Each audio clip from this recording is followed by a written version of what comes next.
ത്രിയേക ദൈവത്തിൻ്റെ വലിയ തിരുനാമത്തിന് മഹത്വം ഉണ്ടായിരിക്കട്ടെ. ഏറ്റവും ആദരണീയരായ വൈദിക ശ്രേഷ്ഠരെ, മാതാപിതാക്കളെ, സഹോദരി സഹോദരങ്ങളെ, ക്രിസ്തുവേശുവിൽ ഏറ്റവും പ്രിയങ്കരരായ കുഞ്ഞുങ്ങളെ, ഏവർക്കും ക്രിസ്തുവേശുവിൻ്റെ നിസ്തുലമായ നാമത്തിൽ സ്നേഹവന്ദനം. അനുഗ്രഹിക്കപ്പെട്ട ശാന്തിപുരം യൂണിയൻ കൺവെൻഷൻ്റെ 2ാം ദിനത്തിലേക്ക് നമ്മൾ പ്രവേശിച്ചിരിക്കുകയാണ്. 66 വർഷമായിട്ട് ഈ ദേശത്ത് ഒരു കൺവെൻഷൻ നടന്നു വരണമെങ്കിൽ അത്രമാത്രം എരിവുള്ള ഒരു മുൻ തലമുറ ഇവിടെ ഉണ്ടായിരുന്നു എന്നതാണ് അതിൻ്റെ അർത്ഥം. ആ സാക്ഷ്യമുള്ള, ആ വിശ്വാസമുള്ള, ആ വിവേകത്തോടുകൂടി ദൈവനാമത്തിൻ്റെ മഹത്വത്തിനായിട്ട് ഈ ദേശത്ത് വർത്തിച്ച ആ പിതാക്കന്മാരുടെ നല്ല വിശ്വാസത്തെ തലമുറയോളം കൈമാറുവാൻ തക്കവണ്ണം ദൈവം അനുവദിച്ചതിനായിട്ട് മുന്നമേ തന്നെ ദൈവത്തിന് സ്തോത്രം പറയുകയാണ്. ഇന്ന് നമ്മളായിരിക്കുന്നത് ഒരു വർഷത്തിൻ്റെ അവസാനത്തെ മണിക്കൂറുകളിലാണ്. പുതിയൊരു വർഷത്തിലേക്ക് കാലെടുത്ത് വയ്ക്കുവാനായിട്ട് നമ്മൾ തയ്യാറായിക്കൊണ്ടിരിക്കുകയാണ്. തിരിഞ്ഞു നോക്കുമ്പോൾ, കഴിഞ്ഞ ദിവസങ്ങളെക്കുറിച്ച് നോക്കുമ്പോൾ, കഴിഞ്ഞ മാസങ്ങളെക്കുറിച്ച് നോക്കുമ്പോൾ നന്ദിയല്ലാതെ മറ്റൊന്നും നമുക്കില്ല എന്ന് ദൈവസന്നിധിയിൽ നമ്മൾ ആവർത്തിച്ച് പറയേണ്ട ദിവസങ്ങളും മണിക്കൂറുകളുമാണ് ഇപ്പോൾ. തിരിഞ്ഞു നോക്കുമ്പോൾ, കർത്താവേ, ലഭിച്ചതല്ലാതെ ഞങ്ങൾക്കൊന്നുമില്ല. അവിടുത്തെ കൃപ, അവിടുത്തെ സാന്നിധ്യം, പട്ടുപോകാവുന്ന സ്ഥാനത്ത്, നഷ്ടപ്പെട്ടു പോകാവുന്ന സ്ഥാനത്ത്, നിന്നുകൊണ്ട് തലകുനിക്കാവുന്ന സ്ഥാനത്ത്, തള്ളി മാറ്റപ്പെട്ട സ്ഥാനത്ത് ഇത്രത്തോളം തലയുയർത്തി അത്ഭുതകരമായിട്ട് ഓരോ ദിനവും നടത്തിയതിനായിട്ട് നന്ദി പറയുന്ന മണിക്കൂറുകളായിരിക്കണം ഓരോന്നും. വീണ്ടും നമ്മൾ നമ്മളെക്കുറിച്ച് തന്നെ ചിന്തിക്കണം. കർത്താവേ, നീ എന്നോട് വിശ്വസ്തത കാണിച്ചുവെങ്കിലും ഞാൻ അവിടുത്തോട് എത്രമാത്രം വിശ്വസ്തതയോടുകൂടി ജീവിച്ചു എന്നതിലൊരു തിരിഞ്ഞു നോട്ടം. കർത്താവെ, എത്രത്തോളം എനിക്ക് വിശ്വസ്തത കാട്ടാൻ പറ്റി. നമ്മൾ സങ്കീർത്തനം വായിച്ചു കേട്ടു.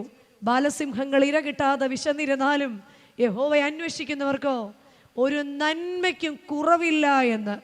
ഒരു നന്മയ്ക്കും കുറവില്ലാതെ ചോദിച്ചതിലും നനച്ചതിലും അത്യന്തം പരമായി നടത്തിയാണ് കർത്താവ് നമ്മളെ ഇന്നിവിടെ ആക്കി വെച്ചിരിക്കുന്നത്. എന്നാൽ നമ്മുടെ ജീവിതത്തിൽ കഴിഞ്ഞ കാലത്തെക്കുറിച്ച് നോക്കുമ്പോൾ ഒരുപാട് തടസ്സങ്ങളിൽ കൂടി കടന്നു പോയിട്ടുള്ളവരുണ്ടാകാം, ഒരുപാട് ബുദ്ധിമുട്ടുകളിൽ കൂടെ കടന്നു പോയിട്ടുള്ളവരുണ്ടാകാം. എന്നാൽ ആ തടസ്സങ്ങളെല്ലാം അതിജീവിക്കുന്ന അച്ഛൻ ഓർമ്മിപ്പിച്ചതുപോലെ ഒരു ദൈവകൃപ നമുക്ക് ആവശ്യമാണ് പുതിയ വർഷത്തിലേക്ക് പ്രവേശിക്കുവാൻ. വിശുദ്ധ വേദപുസ്തകത്തിൽ തടസ്സങ്ങളെ അതിജീവിച്ച അനേക പിതാക്കന്മാർ നമ്മുടെ മുൻപിൽ മാതൃകയാണ്. ഒരിക്കൽ ഒരു രാജ്യത്ത് രാജഭരണമായിരുന്ന കാലത്ത് രാജാവ് നേരിട്ട് പ്രജകളുടെ ഇറക്കിലേക്ക് ഇറങ്ങും, പ്രജകൾക്ക് രാജഭരണത്തെക്കുറിച്ചുള്ള അഭിപ്രായം അറിയാൻ. അങ്ങനെ രാജാവ് ജനങ്ങളുടെ അഭിപ്രായം അറിയുവാൻ പല ദിവസങ്ങൾ ദേശത്തു കൂടി ഇങ്ങനെ ചുറ്റി സഞ്ചരിച്ചു. ഒരു ദിവസം രാജഭടന്മാരെ കൊണ്ട് രാജാവ് വലിയൊരു കല്ലുരുട്ടി രാജവീതിക്ക് തടസ്സമാക്കി വെച്ചു. രാജാവ് എന്നിട്ടൊരു മരത്തിൻ്റെ പുറകിൽ പോയി ജനങ്ങളുടെ അഭിപ്രായങ്ങൾ ശ്രദ്ധിച്ചുകൊണ്ടിരിക്കുകയാണ്. രാജാവും രാജഭടന്മാരും ഒക്കെ മരത്തിൻ്റെ പുറകിൽ നിൽക്കുമ്പോൾ പലരും അതുവഴി കടന്നു വരുന്നുണ്ട്, പലരും അവരുടെ അഭിപ്രായങ്ങൾ പറയുന്നുണ്ട്. ഒരു സ്വർണ്ണ വ്യാപാരിയും അദ്ദേഹത്തിൻ്റെ ആളുകളും അതുവഴി നടന്നു പോകുകയാണ്. കഷ്ടം തന്നെ, ഈ നാടിനൊരു വികസനവുമില്ല, ഇവിടെ ഒരു മാറ്റവുമില്ല എന്ന് പറഞ്ഞ് ആ കല്ലിനെ ഓരം ചേർന്ന് അവരിങ്ങനെ നടന്നു പോകുക. പഴയ ഭടന്മാർ അതുവഴി നടന്നുപോയി. അവർ പറയുകയാണ്, ഈ രാജാവിൻ്റെ അപ്പൻ രാജാവായിരുന്ന സമയത്ത് എന്ത് നല്ല ഭരണമായിരുന്നു, ഇങ്ങനെയൊക്കെയാണോ ഒരു രാജ്യഭരണം? അവരും അവരുടെ അഭിപ്രായങ്ങൾ പറഞ്ഞ് നടന്നു പോകുകയാണ്. പിന്നീട് അതുവഴി ഒരു പ്രായമുള്ളൊരു വൃദ്ധൻ വരികയാണ്. ഈ കല്ല് കണ്ടിട്ട് ഈ വൃദ്ധൻ പറയുകയാണ്, കഷ്ടം തന്നെ, രാജാവ് വരേണ്ട വീതിയാണിത്, രാജവീതിയാണിത്, ഇതിനൊരു തടസ്സമുണ്ടാകാൻ പാടില്ല. തൻ്റെ മുഴുവൻ ശക്തിയും ഉപയോഗിച്ച് ആ കല്ലിനെ തള്ളി മാറ്റാനായിട്ട് ശ്രമിച്ചു കൊണ്ടിരിക്കുമ്പോൾ രാജാവും ഭടന്മാരും പെട്ടെന്ന് അവിടേക്ക് ചാടി വന്നിട്ട് ഈ വൃദ്ധനോടൊപ്പം ഈ കല്ലുകൾ മാറ്റുകയാണ്. കല്ലുകൾ ഉരുട്ടി മാറ്റി വൃദ്ധന് പൊന്നാണയങ്ങൾ കൊടുത്ത് അദ്ദേഹത്തെ ആദരിച്ചിട്ട് പറഞ്ഞു, ഇങ്ങനെയുള്ളവരെയാണ് നാടിന് ആവശ്യം. സ്വർഗരാജ്യത്തിലേക്ക് ലക്ഷ്യം വെച്ച് സഞ്ചരിക്കുന്ന സഞ്ചാരികളാണ് നമ്മൾ. അച്ഛൻ ഓർമ്മിപ്പിച്ചു, നമ്മളിവിടെ വെറും പ്രവാസികൾ മാത്രമാണ്. സങ്കീർത്തനക്കാരൻ 119 സങ്കീർത്തനത്തിൻ്റെ 54 വാക്യത്തിൽ പറയുന്നുണ്ട്, ഞാൻ പരദേശിയായിട്ട് പാർക്കുന്ന ഈ വീട്ടിൽ നിന്റെ ചട്ടങ്ങൾ എനിക്ക് കീർത്തനങ്ങളാകുന്നു എന്ന്. ഈ ജീവിതത്തിൽ തടസ്സങ്ങളും കല്ലുകളും ഏറെ ഉണ്ടെങ്കിലും ഞാൻ എങ്ങനെ എൻ്റെ ദൈവത്താൽ അതിനെ തരണം ചെയ്യുന്നു എന്നതാണ് എൻ്റെയും നിങ്ങളുടെയും ഒക്കെ ജീവിതം കൊണ്ട് നമുക്ക് മാതൃകയാകാനുള്ളത്. വിശുദ്ധ വേദപുസ്തകത്തില് ഉൽപ്പത്തി പുസ്തകം 28-ാം അധ്യായത്തില് യാക്കോബ് ഏശാവിനെ പേടിച്ച് ഓടുകയാണ്. ഏശാവിനെ പേടിച്ച് ഓടി സന്ധ്യയായപ്പോൾ സൂര്യൻ അസ്തമിച്ചു. ക്ഷീണം കാരണം കല്ലിന്മേൽ തല ചായിച്ച് യാക്കോബ് സമാധാനത്തോടെ ഉറങ്ങി സ്വർഗത്തിൻ്റെ ദർശനങ്ങളെ കണ്ടു എന്ന് പറയുകയാണ്. ഇവിടെ ഏത് പേടിക്കുന്ന അവസ്ഥയിലും ഏത് ഭയപ്പെടുന്ന അവസ്ഥയിലും ദൈവത്തിൻ്റെ കൃപ കൂടെയുള്ളവന് ജീവിതത്തിൻ്റെ മുൻപിലുള്ള കല്ലുകളെ അതിൽ തല വെച്ച് ഉറങ്ങുവാനുള്ള ദൈവകൃപ ആർജിച്ചെടുക്കണമെന്നാണ് പുതിയ വർഷത്തിൻ്റെ ആരംഭത്തിലേക്ക് പോകുന്ന നമ്മളോട് ദൈവത്തിൻ്റെ പരിശുദ്ധാത്മാവ് പറയുന്നത്. വീണ്ടും രണ്ടാമതായിട്ട് 2 ശമൂവേൽ പുസ്തകത്തിൽ മല്ലനായ ഗോലിയാത്തിൻ്റെ മുൻപിൽ ഒരു രാജ്യം മുഴുവൻ വിറച്ചു നിൽക്കുമ്പോൾ, ധീരനായ ശൗൽ രാജാവ് വിറച്ചു നിൽക്കുമ്പോൾ, ഇച്ചിരിയില്ലാത്ത ഒരു ദാവീദ് എന്ന് പറയുന്ന ഒരു പയ്യൻ അവിടേക്ക് കടന്നു വന്നിട്ട് അവരോട് ചോദിക്കുകയാണ്, നിങ്ങൾ എന്തിനാണ് ഭയപ്പെടുന്നത്? അവിടെ നിൽക്കുന്ന ഈശായിയുടെ 7 മക്കളും അവിടെ ചൂണ്ടിക്കാണിക്കുകയാണ്, നോക്ക്, മല്ലനായ ഗോലിയാത്ത് വെല്ലുവിളിക്കുന്നത് കണ്ടില്ലേ? ദാവീദ് ഒരാട്ടിടയനാ, അവന് യുദ്ധത്തെക്കുറിച്ചൊന്നും അറിയില്ല എന്ന് മറ്റുള്ളവർ വിചാരിച്ചെങ്കിലും ദാവീദ് ചോദിക്കുകയാണ്, അതിന് നമ്മൾ എന്തിനു ഭയപ്പെടണം? നമ്മൾ അവനെ കീറിക്കളയണം. കാരണം അവൻ ദൈവത്തിനെതിരെ സംസാരിക്കുന്നവനാണ്, അവൻ രാജാവിനെതിരെ സംസാരിക്കുന്നവനാണ്. അവനെ തൻ്റെ സഹോദരന്മാർ അവിടെ നിന്ന് ഓടിക്കുകയാണ് ചെയ്യുന്നത്. എന്നാൽ ശൗൽ രാജാവ് അവനോട് പറയുകയാണ്, നിനക്കെവിടെ നിന്നാണ് ഈ ധൈര്യം?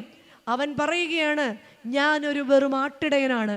ഞാൻ ആടിനെ മേയ്ക്കുവാൻ എൻ്റെ വെളും പ്രദേശത്തേക്ക് ചെല്ലുമ്പോൾ സിംഹവും കരടിയും എല്ലാം എൻ്റെ ആടുകളെ പിടിക്കാൻ കടന്നു വരുമ്പോൾ യഹോവയുടെ നാമത്തിൽ നിർദാക്ഷിണ്യം ഞാൻ അവയെ കീറിക്കളഞ്ഞിട്ടുണ്ട്. അങ്ങനെയെങ്കിൽ ഏതു മല്ലനെയും കീറിക്കളയുവാനുള്ള ശക്തി എനിക്കെൻ്റെ ദൈവത്താൽ ഉണ്ട് എന്നുള്ളൊരു വിശ്വാസം എനിക്കുണ്ട് എന്ന് പറഞ്ഞ് പടച്ചട്ടയും ആയുധവും ശൗലിൻ്റെ കയ്യിലേക്ക് മടക്കി കൊടുത്തിട്ട് മിനുസമുള്ള 5 കല്ലുകൾ എന്നാണ് ആ കല്ലുകളെ കുറിച്ച് പറയുന്നത്. മിനുസമുള്ള 5 വെറും കല്ലുകൾ കൊണ്ടാണ് അവൻ മല്ലനായ ഗോലിയാത്തിനെ അടിച്ച് താഴെയിടുന്നത്.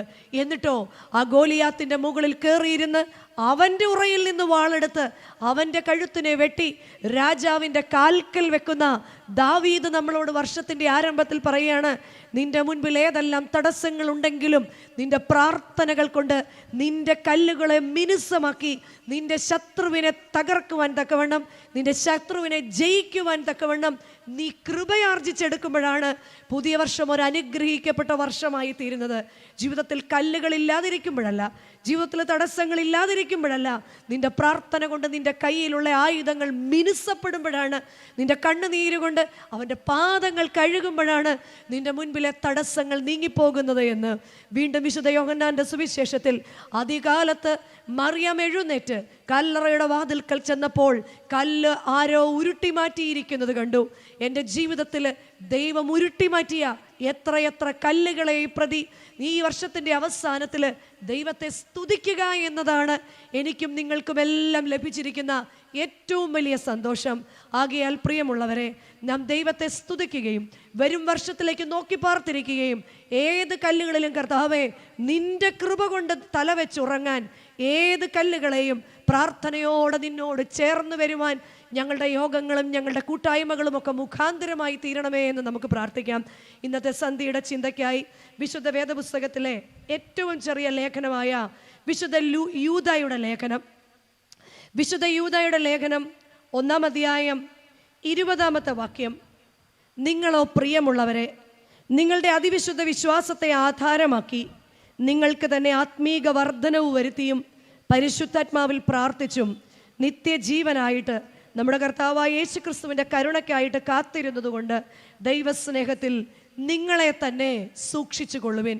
പുതിയൊരു വർഷത്തിലേക്ക് പ്രവേശിക്കും മുൻപ് ദൈവത്തിൻ്റെ പരിശുദ്ധാത്മാവ് ഈ സന്ധ്യയിൽ നമ്മോട് പറയുകയാണ്, നിങ്ങളോ പ്രിയമുള്ളവരെ നിങ്ങളുടെ അതിവിശുദ്ധ വിശ്വാസത്തെ ആധാരമാക്കി നിങ്ങൾക്ക് തന്നെ ആത്മീക വർധനവ് വരുത്തിയും പരിശുദ്ധാത്മാവിൽ പ്രാർത്ഥിച്ചും നിത്യജീവനായിട്ട് നമ്മുടെ കർത്താവായ യേശു ക്രിസ്തുവിൻ്റെ കരുണയ്ക്കായി കാത്തിരുന്നും കൊണ്ട് ദൈവസ്നേഹത്തിൽ നിങ്ങളെ തന്നെ സൂക്ഷിച്ചു കൊള്ളുവീനെന്ന് വിശുദ്ധ വേദപുസ്തകത്തിലെ പുതിയ നിയമത്തിലെ ഏറ്റവും ചെറിയ പുസ്തകം, അതാണ് ഈ ചെറിയ ലേഖനം, യൂദായുടെ ലേഖനം വിശുദ്ധ വേദപുസ്തകത്തിൻ്റെ സെക്കൻഡ് ലാസ്റ്റ് വെളിപ്പാട് പുസ്തകത്തിൻ്റെ തൊട്ടു മുൻപിലുള്ള ഒറ്റ അധ്യായം മാത്രമുള്ള ചെറിയൊരു ലേഖനമാണ്.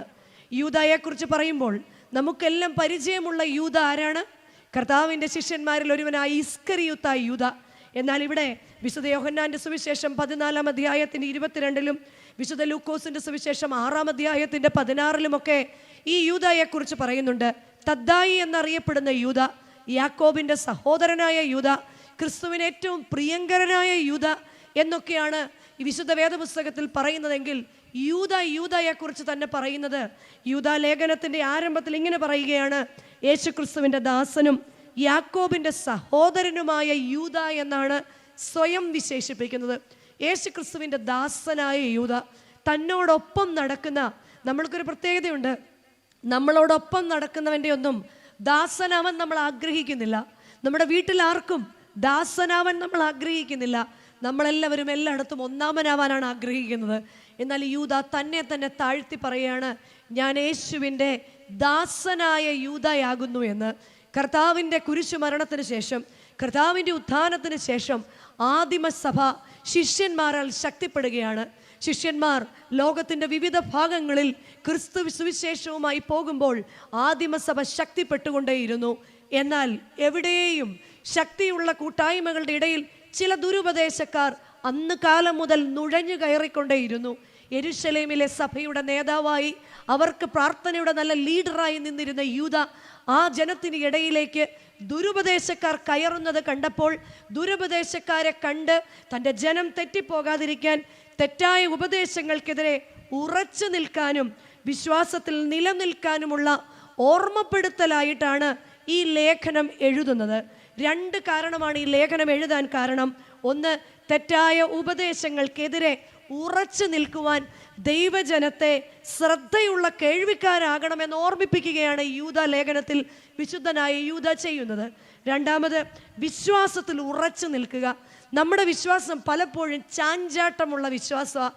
ദൈവം നമുക്ക് കൂടെ ഇരിക്കുമ്പോൾ, ദൈവം നമുക്ക് സമീപസ്ഥനാകുമ്പോൾ, ദൈവം നമ്മൾ ആഗ്രഹിക്കുന്ന എല്ലാം തരുമ്പോൾ നമ്മൾ പലപ്പോഴും വിശ്വാസത്തിൽ ഇങ്ങനെ ജ്വലിച്ചു നിൽക്കുന്നവരാ. എന്നാൽ പലപ്പോഴും പ്രാർത്ഥനിക്കുന്ന കാര്യങ്ങൾ നടക്കാതെ വരുമ്പോൾ നമ്മൾ വിശ്വാസത്തിൽ സംശയമുള്ളവരായി തീരാറുണ്ട്. അങ്ങനെയുള്ളപ്പോൾ യൂദ തൻ്റെ ജനത്തോട് 1-ാം അധ്യായത്തിൻ്റെ 17-ാം വാക്യം പറയുകയാണ്, അപ്പോസ്തലന്മാരുടെ ഉപദേശങ്ങളെ വിട്ട് സഞ്ചരിക്കരുത് എന്ന്. നിങ്ങളോ പ്രിയരെ, നമ്മുടെ കർത്താവായ യേശു ക്രിസ്തുവിൻ്റെ അപ്പോസ്തലന്മാർ മുൻപറഞ്ഞ വാക്കുകളെ ഓർപ്പിൻ. അന്ത്യകാലത്ത് ഭക്തികെട്ട മോഹങ്ങളെ അനുസരിച്ചു നടക്കുന്ന പരിഹാസികൾ ഉണ്ടാകും എന്ന് അവർ നിങ്ങളോട് പറഞ്ഞുവല്ലോ. അവർ ഭിന്നതയുണ്ടാക്കുന്നവർ, അവർ പ്രാകൃതന്മാർ, ആത്മാവില്ലാത്തവർ. നിങ്ങളോ പ്രിയമുള്ളവരെ എന്ന് പറഞ്ഞ് നമ്മളോട് പറയുകയാണ്. ഇവിടെ 2 കാര്യങ്ങളും യൂദ ഓർമ്മിപ്പിക്കുന്നത്. ആദ്യം തന്നെ, ഒന്ന്, നിങ്ങളോ പ്രിയമുള്ളവരെ, ക്രിസ്തുവിൻ്റെ അപ്പോസ്തലന്മാർ നമ്മെ പഠിപ്പിച്ച, തമ്പുരാനോട് ചേർന്ന് നടന്നവർ നമ്മളെ പഠിപ്പിച്ച, അവരിൽ നിന്ന് നമ്മുടെ പിതാക്കന്മാർ കേട്ട് പഠിച്ച ആ സത്യവിശ്വാസത്തിൽ ഉറച്ചു നിൽക്കേണ്ടവരാണ്. അതിൽ ഉണർവുള്ളവരാകണം, തണുത്തു പോകാത്തവരാകണം. 2 പറയുകയാണ്, അന്ത്യകാലത്തെക്കുറിച്ച് നിങ്ങൾ മറന്നു പോകരുത്. അന്ത്യകാലത്തിൻ്റെ ലക്ഷണങ്ങളാണ് ഭക്തികെട്ട മോഹങ്ങളെ അനുസരിച്ച് നടക്കുന്നവർ. നമുക്ക് എന്നും എവിടെയും കാണാൻ സാധിക്കും. നമ്മൾ എപ്പോഴും പറയാറുണ്ട്, പലയിടത്തും ക്രൈസ്തവർക്കെതിരെ, കരോളുകൾക്കെതിരെയൊക്കെ വലിയ പ്രക്ഷോഭങ്ങളൊക്കെ ഉണ്ടായി എന്ന്. പക്ഷെ നമ്മളോട് തന്നെ ചോദിക്കേണ്ട ഒരു കാര്യമുണ്ട്. ഈ കാരൽ സർവീസ് ക്രിസ്തുവിൻ്റെ ജനനത്തെക്കുറിച്ച് ലോകമെമ്പാടും അറിയിക്കുന്ന, അത്യുന്നതങ്ങളിൽ ദൈവത്തിന് മഹത്വം, ഭൂമിയിൽ ദൈവപ്രസാദമുള്ള മനുഷ്യർക്ക് സമാധാനം എന്നുള്ള ദിവ്യ ദൂതുമായിട്ട് ഭവനങ്ങളിലും ദേശങ്ങളിലുമൊക്കെ ഇങ്ങനെ നമ്മൾ ഇറങ്ങി നടന്ന് സുവിശേഷം അറിയിക്കുന്നതായിരുന്നു സ്വർഗീയ ദൂതന്മാരോടൊപ്പം നമ്മൾ നടത്തിയ കരോളുകൾ. എന്നാൽ ഇന്നിൻ്റെ കാലത്ത്, ഈ കഴിഞ്ഞ ദിവസങ്ങളിലൊക്കെ പലപ്പോഴും നമ്മൾ ചെവി പൊത്തിയിരിക്കേണ്ടത് പോലത്തെ ഇത് കാരൽ സർവീസാണോ അതോ എന്താണ് നടക്കുന്നതെന്ന് പോലും അറിയാത്ത, മാതൃകയില്ലാത്ത ഒരവസ്ഥയിലേക്ക് പലപ്പോഴും നമ്മൾ തരം താണു പോകുന്ന അന്ത്യകാലത്ത് ഭക്തികെട്ട മോഹങ്ങളെ അനുസരിച്ച് ഉല്ലാസപ്രിയരായ, പരിഹാസികളായ, അനുസരണമില്ലാത്തവരായ ഒരു ജനത്തിൻ്റെ ഇടയിൽ നിങ്ങൾ വസിക്കുമെന്ന് ഇവിടെ യൂദ ലേഖനകർത്താവ് യൂദ നമ്മളെ ഓർമ്മിപ്പിക്കുകയാണ്. അവർ ഭിന്നതയുണ്ടാക്കുന്നവരാണ്. 2, അവർ പ്രാകൃതന്മാരാണ്. 3, അവർ ആത്മാവില്ലാത്തവരാണ്. നമുക്കറിയാം, 3 പേര് കൂടി ആത്മീയമായ ഒരു കാര്യം ചെയ്യുമ്പോൾ അവരുടെ ഇടയിൽ ഭിന്നത കൊണ്ടുവരുന്നവരുണ്ടെങ്കിൽ, അവർ പ്രാകൃതന്മാരാണെങ്കിൽ അവർ ആത്മാവില്ലാത്തവരാണ്. ആത്മാവില്ലാത്തവരായി ഈ ഭൂമിയിൽ ജീവിക്കാതെ ദൈവത്തിൻ്റെ ആത്മാവുള്ളവരായിട്ട് കർത്താവേ പുതിയ വർഷം ജീവിക്കുവാൻ എന്നെ അനുവദിക്കണമേ എന്ന് പ്രാർത്ഥിക്കുന്നതായിരിക്കണം ഈ സന്ധ്യയുടെ നമ്മുടെ ഒന്നാമത്തെ നിയോഗം. അവിടെ നമ്മളോട് പറയുകയാണ്, അങ്ങനെയുള്ളവരുടെ നടുവിൽ നിങ്ങളോ പ്രിയമുള്ളവരെ, നിങ്ങളുടെ അതിവിശുദ്ധ വിശ്വാസത്തെ ആധാരമാക്കി നിങ്ങൾക്ക് തന്നെ ആത്മീക വർധനവ് വരുത്തുക. 4 കാര്യങ്ങളാണ് ഇവിടെ ശ്ലീഹ നമ്മെ ഓർമ്മിപ്പിക്കുന്നത്. നിങ്ങളോ പ്രിയമുള്ളവരെ, നമ്മുടെ വിശ്വാസത്തെക്കുറിച്ച് പറയുന്നത് എങ്ങനെയാണ്? നിങ്ങളുടെ അതിവിശുദ്ധ വിശ്വാസം. നമ്മുടെ വിശ്വാസം എന്ത് വിശ്വാസമാണ്? നമ്മളുടെ അതിവിശുദ്ധ വിശ്വാസത്തെ ആധാരമാക്കി നാം എന്തു ചെയ്യണം? ഒന്നാമതായിട്ട് ആത്മീക വർധനവ് വരുത്തുന്നവരാകണം. 2 പരിശുദ്ധാത്മാവിൽ പ്രാർത്ഥിച്ച്. 3 നിത്യജീവനായിട്ട് നമ്മുടെ കർത്താവായ യേശു ക്രിസ്തുവിൻ്റെ കരുണയ്ക്കായിട്ട് കാത്തിരുന്ന്. 4 ദൈവസ്നേഹത്തിൽ നിങ്ങളെ തന്നെ സൂക്ഷിച്ചു കൊള്ളുവിൻ. പുതിയ വർഷത്തിലേക്ക് കയറുമ്പോൾ കർത്താവെ ഞാൻ എന്ത് ചെയ്യണം എന്ന് പ്രാർത്ഥിച്ചുകൊണ്ടാണ് നമ്മൾ ഓരോരുത്തരും വന്നിരിക്കുന്നത്. കർത്താവ് നമ്മളോട് 4 കാര്യങ്ങൾ പറയുകയാണ്. നിങ്ങളുടെ അതിവിശുദ്ധ വിശ്വാസത്തെ ആധാരമാക്കി 1, നിങ്ങൾക്ക് തന്നെ ആത്മീക വർധനവ് വരുത്തുന്നവരാകണം. ആത്മീക വർധനവ് എന്ന് പറയുമ്പോൾ നമ്മളോട് ചോദിച്ചു നോക്കിക്കേ. ഇവിടെ നമ്മൾ പ്രാർത്ഥിച്ചപ്പോൾ മധ്യസ്ഥ പ്രാർത്ഥനയ്ക്കിടയ്ക്ക് ആൻറ്റിയുടെ വായിൽ നിന്ന് ഒരു വാക്ക് വന്നത് ശ്രദ്ധിച്ചായിരുന്നോ? കർത്താവെ ഞങ്ങൾ വചനം കേട്ട് തഴമ്പിച്ചവരാണ്. യഥാർത്ഥത്തിൽ നമ്മൾ അപ്പത്തിനായിട്ടുള്ള വിശപ്പോ വെള്ളത്തിനായിട്ടുള്ള ദാഹവുമല്ല, ദൈവത്തിൻ്റെ വചനത്തിനായിട്ടെന്നൊക്കെ പ്രവാചകന്മാർ പറയുന്നുണ്ട്. ഇന്ന് ദൈവത്തിൻ്റെ വചനത്തിന് യാതൊരു ക്ഷാമവുമില്ല, ആത്മീയ യോഗങ്ങൾക്ക് യാതൊരു ക്ഷാമവുമില്ല. ഇന്ന് നമ്മുടെ വിരൽ തുമ്പിലെല്ലാം ഉണ്ട്. പക്ഷേ എനിക്കും നിങ്ങൾക്കും ആത്മീക വർധന ഉണ്ടാകുന്നുണ്ടോ? പുതിയ വർഷത്തിലേക്ക് ഞാൻ പുതിയതായിട്ട് എന്തു ചെയ്യണമെന്ന് ചോദിച്ചാൽ, ഒന്നാമതായിട്ട് ഇന്നലെയേക്കാൾ ഇന്ന് എനിക്കൊരാത്മീയ വർധന ഉണ്ടാകാൻ എൻ്റെ പ്രവൃത്തികളും എൻ്റെ പ്രവർത്തനങ്ങളും എൻ്റെ പ്രാർത്ഥനകളും മുഖാന്തരങ്ങളാകണം. എവിടെ നോക്കിയാലും ഭക്തിയുടെ വേഷം നമുക്ക് കാണാൻ സാധിക്കും. എന്നാൽ നമ്മളിൽ എത്ര പേർക്ക്, നമ്മളിൽ എത്ര കുടുംബങ്ങൾക്ക് ശക്തിയുള്ള സാക്ഷ്യമുള്ളവരായി ദേശത്ത് വസിക്കുവാൻ, ശക്തിയുള്ള സാക്ഷ്യമുള്ള മാതാപിതാക്കളാകുവാൻ സാധിക്കുന്നുണ്ട് എന്ന് നമ്മളോട് തന്നെ ചോദിക്കുക. 1 ആത്മീക വർധനവ് നമ്മുടെ ജീവിതത്തിൽ ആവശ്യമാണ്. ഞാൻ ഇന്നായിരിക്കുന്ന അവസ്ഥയിൽ നിന്ന് ദൈവമേ ആകേണ്ട അവസ്ഥയിലേക്ക് എൻ്റെ ആത്മീക വർധനവിന് തടസ്സമായി നിൽക്കുന്നത് എന്താണ്? നമ്മളിലെല്ലാം ബലഹീനതകളുണ്ട്. നമ്മൾ ജഡത്തിൽ മനുഷ്യരാണ്, നമുക്ക് ബലഹീനതകളുണ്ട്. എന്നിട്ട് നമ്മൾ പറയും, യെശയ്യാ പ്രവാചകന്റെ പുസ്തകം 59-ാം അധ്യായം ആരംഭിക്കുന്നത് ഇങ്ങനെയാണ്: രക്ഷിപ്പാൻ കഴിയാതെ വണ്ണം കർത്താവിൻ്റെ കരം കുറുകിപ്പോയിട്ടില്ല, കേൾപ്പാൻ കഴിയാതെ വണ്ണം കർത്താവിൻ്റെ കാതുകളും മന്ദമായി പോയിട്ടില്ല. ഇത്രയുമേ നമുക്കിഷ്ടമുള്ളൂ. എന്നാൽ അതിൻ്റെ തുടർവാക്യം എങ്ങനെ പറയുന്നു? എന്നാൽ നിന്റെ അകൃത്യം അത്രേ നിന്നെയും നിന്റെ ദൈവത്തെയും തമ്മിൽ അകറ്റിയിരിക്കുന്നത്. ആത്മീക വർധനവിനുള്ള ആഗ്രഹം എന്നിലുണ്ട്, പക്ഷെ സാധിക്കുന്നില്ല എങ്കിൽ അതെൻ്റെ ബലഹീനതയാണ്. പുതിയ വർഷത്തിലേക്ക് പ്രവേശിക്കും മുൻപ് കർത്താവെ, പഴയ മനുഷ്യനെ ഉരിഞ്ഞു മാറ്റി ആത്മീക വർധനവ് വരുത്തുവാൻ നമുക്ക് സാധിച്ചില്ലെങ്കിൽ ഈ പൊത്തുപൊരുത്ത ജീവിതവുമായിട്ട് നമ്മൾ ഈ ലോകത്തിൽ നിന്ന് കടന്നു പോകത്തേ ഉള്ളൂ. രണ്ടാമതായിട്ട് ശ്ലീഹ പറയുക, പരിശുദ്ധാത്മാവിൽ പ്രാർത്ഥിച്ചും. നമ്മളെല്ലാം പ്രാർത്ഥിക്കുന്നുണ്ട്, നമ്മളെല്ലാം കൂട്ടമായിട്ട് പ്രാർത്ഥിക്കുന്നുണ്ട്, നമ്മളെല്ലാം വ്യക്തികളായിട്ട് പ്രാർത്ഥിക്കുന്നുണ്ട്. എന്നാൽ എത്ര പേർക്ക് പ്രാർത്ഥനയിൽ പരിശുദ്ധാത്മ സാന്നിധ്യം, ആദിയിൽ വെള്ളത്തിന്മേൽ പരിവർത്തിച്ച പരിശുദ്ധാത്മാവ്, നമ്മുടെ ശുശ്രൂഷകളിലും ആരാധനകളിലും നിറഞ്ഞു നിൽക്കുന്ന പരിശുദ്ധാത്മാവ്, പരിശുദ്ധ ദൈവമാതാവ് പ്രാർത്ഥിച്ചു കൊണ്ടിരുന്നപ്പോൾ ശബ്ദം കേട്ട പരിശുദ്ധാത്മാവിൻ്റെ ശബ്ദം നമ്മളിൽ എത്ര പേർക്ക് പ്രാർത്ഥനയിൽ കേൾക്കാൻ സാധിക്കുന്നുണ്ട്? നമ്മുടെ പ്രാർത്ഥനകൾ ജൽപ്പനങ്ങളായി പോകുകയാണ് ചെയ്യുന്നത്. കർത്താവെ, പരിശുദ്ധാത്മാവുള്ളവരായി തീരുവാൻ എൻ്റെ കുടുംബ ബന്ധങ്ങളിൽ പരിശുദ്ധാത്മാവ് ഉണ്ടാകണം, പരിശുദ്ധാത്മ സ്നേഹമുണ്ടാകണം. പുതിയ വർഷത്തിൽ കർത്താവെ, പരിശുദ്ധാത്മാവുള്ളവരായിട്ട് ഞങ്ങളെ ആക്കി തീർക്കണമേ എന്ന് പ്രാർത്ഥിക്കാം. മൂന്നാമതായിട്ട് പറയുകയാണ്, നിത്യജീവനായിട്ട് കർത്താവിൻ്റെ കരുണയ്ക്കായിട്ട് കാത്തിരിക്കുന്നവരായിരിക്കണം. നിത്യജീവൻ നമ്മുടെ എല്ലാം ഒരു ക്രിസ്ത്യാനിയുടെ ജീവിതത്തിൻ്റെ ഏറ്റവും വലിയ ലക്ഷ്യം എന്തായിരിക്കണം? ഒരു ക്രിസ്ത്യാനിയുടെ ജീവിതത്തിൻ്റെ ഏറ്റവും വലിയ ലക്ഷ്യം എന്തായിരിക്കണം? നമ്മളിൽ പലരുടെയും ചിന്ത എന്താണെന്നറിയോ? ഞാൻ ഈ സമ്പാദിക്കുന്നതെല്ലാം ഇങ്ങനെ ഇട്ട് കൂട്ടി ഞാൻ കോടാനുകോടി വർഷം ഇവിടെ ജീവിക്കുമെന്നാണ് നമ്മളിൽ പലരും ചിന്തിക്കുന്നത്. ഒരു രൂപ പോലും ഉപയോഗിക്കാതെ, ഒരു രൂപ പോലും കഴിക്കാതെ, ഒരു രൂപ പോലും മറ്റുള്ളവർക്ക് കൊടുക്കാതെ ഇങ്ങനെ കെട്ടിപ്പിടിച്ച് താൻ ഇടാത്ത മുട്ടയ്ക്ക് മുകളിൽ അടയിരിക്കുന്ന തിത്തിരി പക്ഷിയോട് സമമായിട്ട് നമ്മളിൽ പലരും ജീവിക്കുമ്പോൾ നമ്മളോട് പറയാണ്, നിത്യജീവന് യോഗ്യമായ പ്രവർത്തനങ്ങൾ നമ്മളിൽ ഉണ്ടാകാറുണ്ടോ? നിത്യജീവൻ എന്ന സ്വപ്നം കാണാറുണ്ടോ? നമുക്ക് ഇവിടെ നിത്യജീവൻ വേണ്ടാത്തവരായിട്ട് ആരെങ്കിലും ഉണ്ടോ? എല്ലാവർക്കും എന്ത് വേണം? എന്ത് വേണം? നിത്യജീവൻ വേണം. നിത്യജീവൻ വേണമെങ്കിൽ റോമാലേഖനം 6-ാം അധ്യായം 22-ാം വാക്യം പറയുകയാണ്, പാപത്തിൽ നിന്ന് സ്വാതന്ത്ര്യം പ്രാപിക്കുമ്പോൾ നമുക്ക് ലഭിക്കുന്നത് വിശുദ്ധീകരണവും അതിൻ്റെ അന്ത്യം നിത്യജീവനുമാകുന്നു. പാപത്തെ ഉപേക്ഷിക്കുവാൻ, പാപ സ്വഭാവത്തെ ഉപേക്ഷിക്കുവാൻ നമുക്ക് സാധിക്കാതെ ഇതൊക്കെ കുറെ കേട്ടിട്ടുണ്ട് എന്ന് പറഞ്ഞിരുന്നാൽ നിത്യജീവൻ അവകാശം നമുക്കുണ്ടാകുകയില്ല. നിശ്ചയം നിത്യജീവൻ രണ്ടാമതായിട്ട് നമുക്ക് കിട്ടാൻ നമുക്കെല്ലാം നിത്യജീവൻ വേണം. എന്നാൽ ഇവിടെ ഫസ്റ്റ് നിത്യജീവൻ വേണ്ട ആരെങ്കിലും ഉണ്ടോ? എനിക്ക് ഫസ്റ്റ് വേണം. അങ്ങനെ ആകുമ്പോൾ ഇപ്പം തന്നെ കാര്യം സാധിക്കും. ആർക്കും തയ്യാറല്ല? മരിക്കാൻ തയ്യാറാകണം. ഈ മരിക്കാൻ ഭയപ്പെടുന്ന എന്തുകൊണ്ടാ?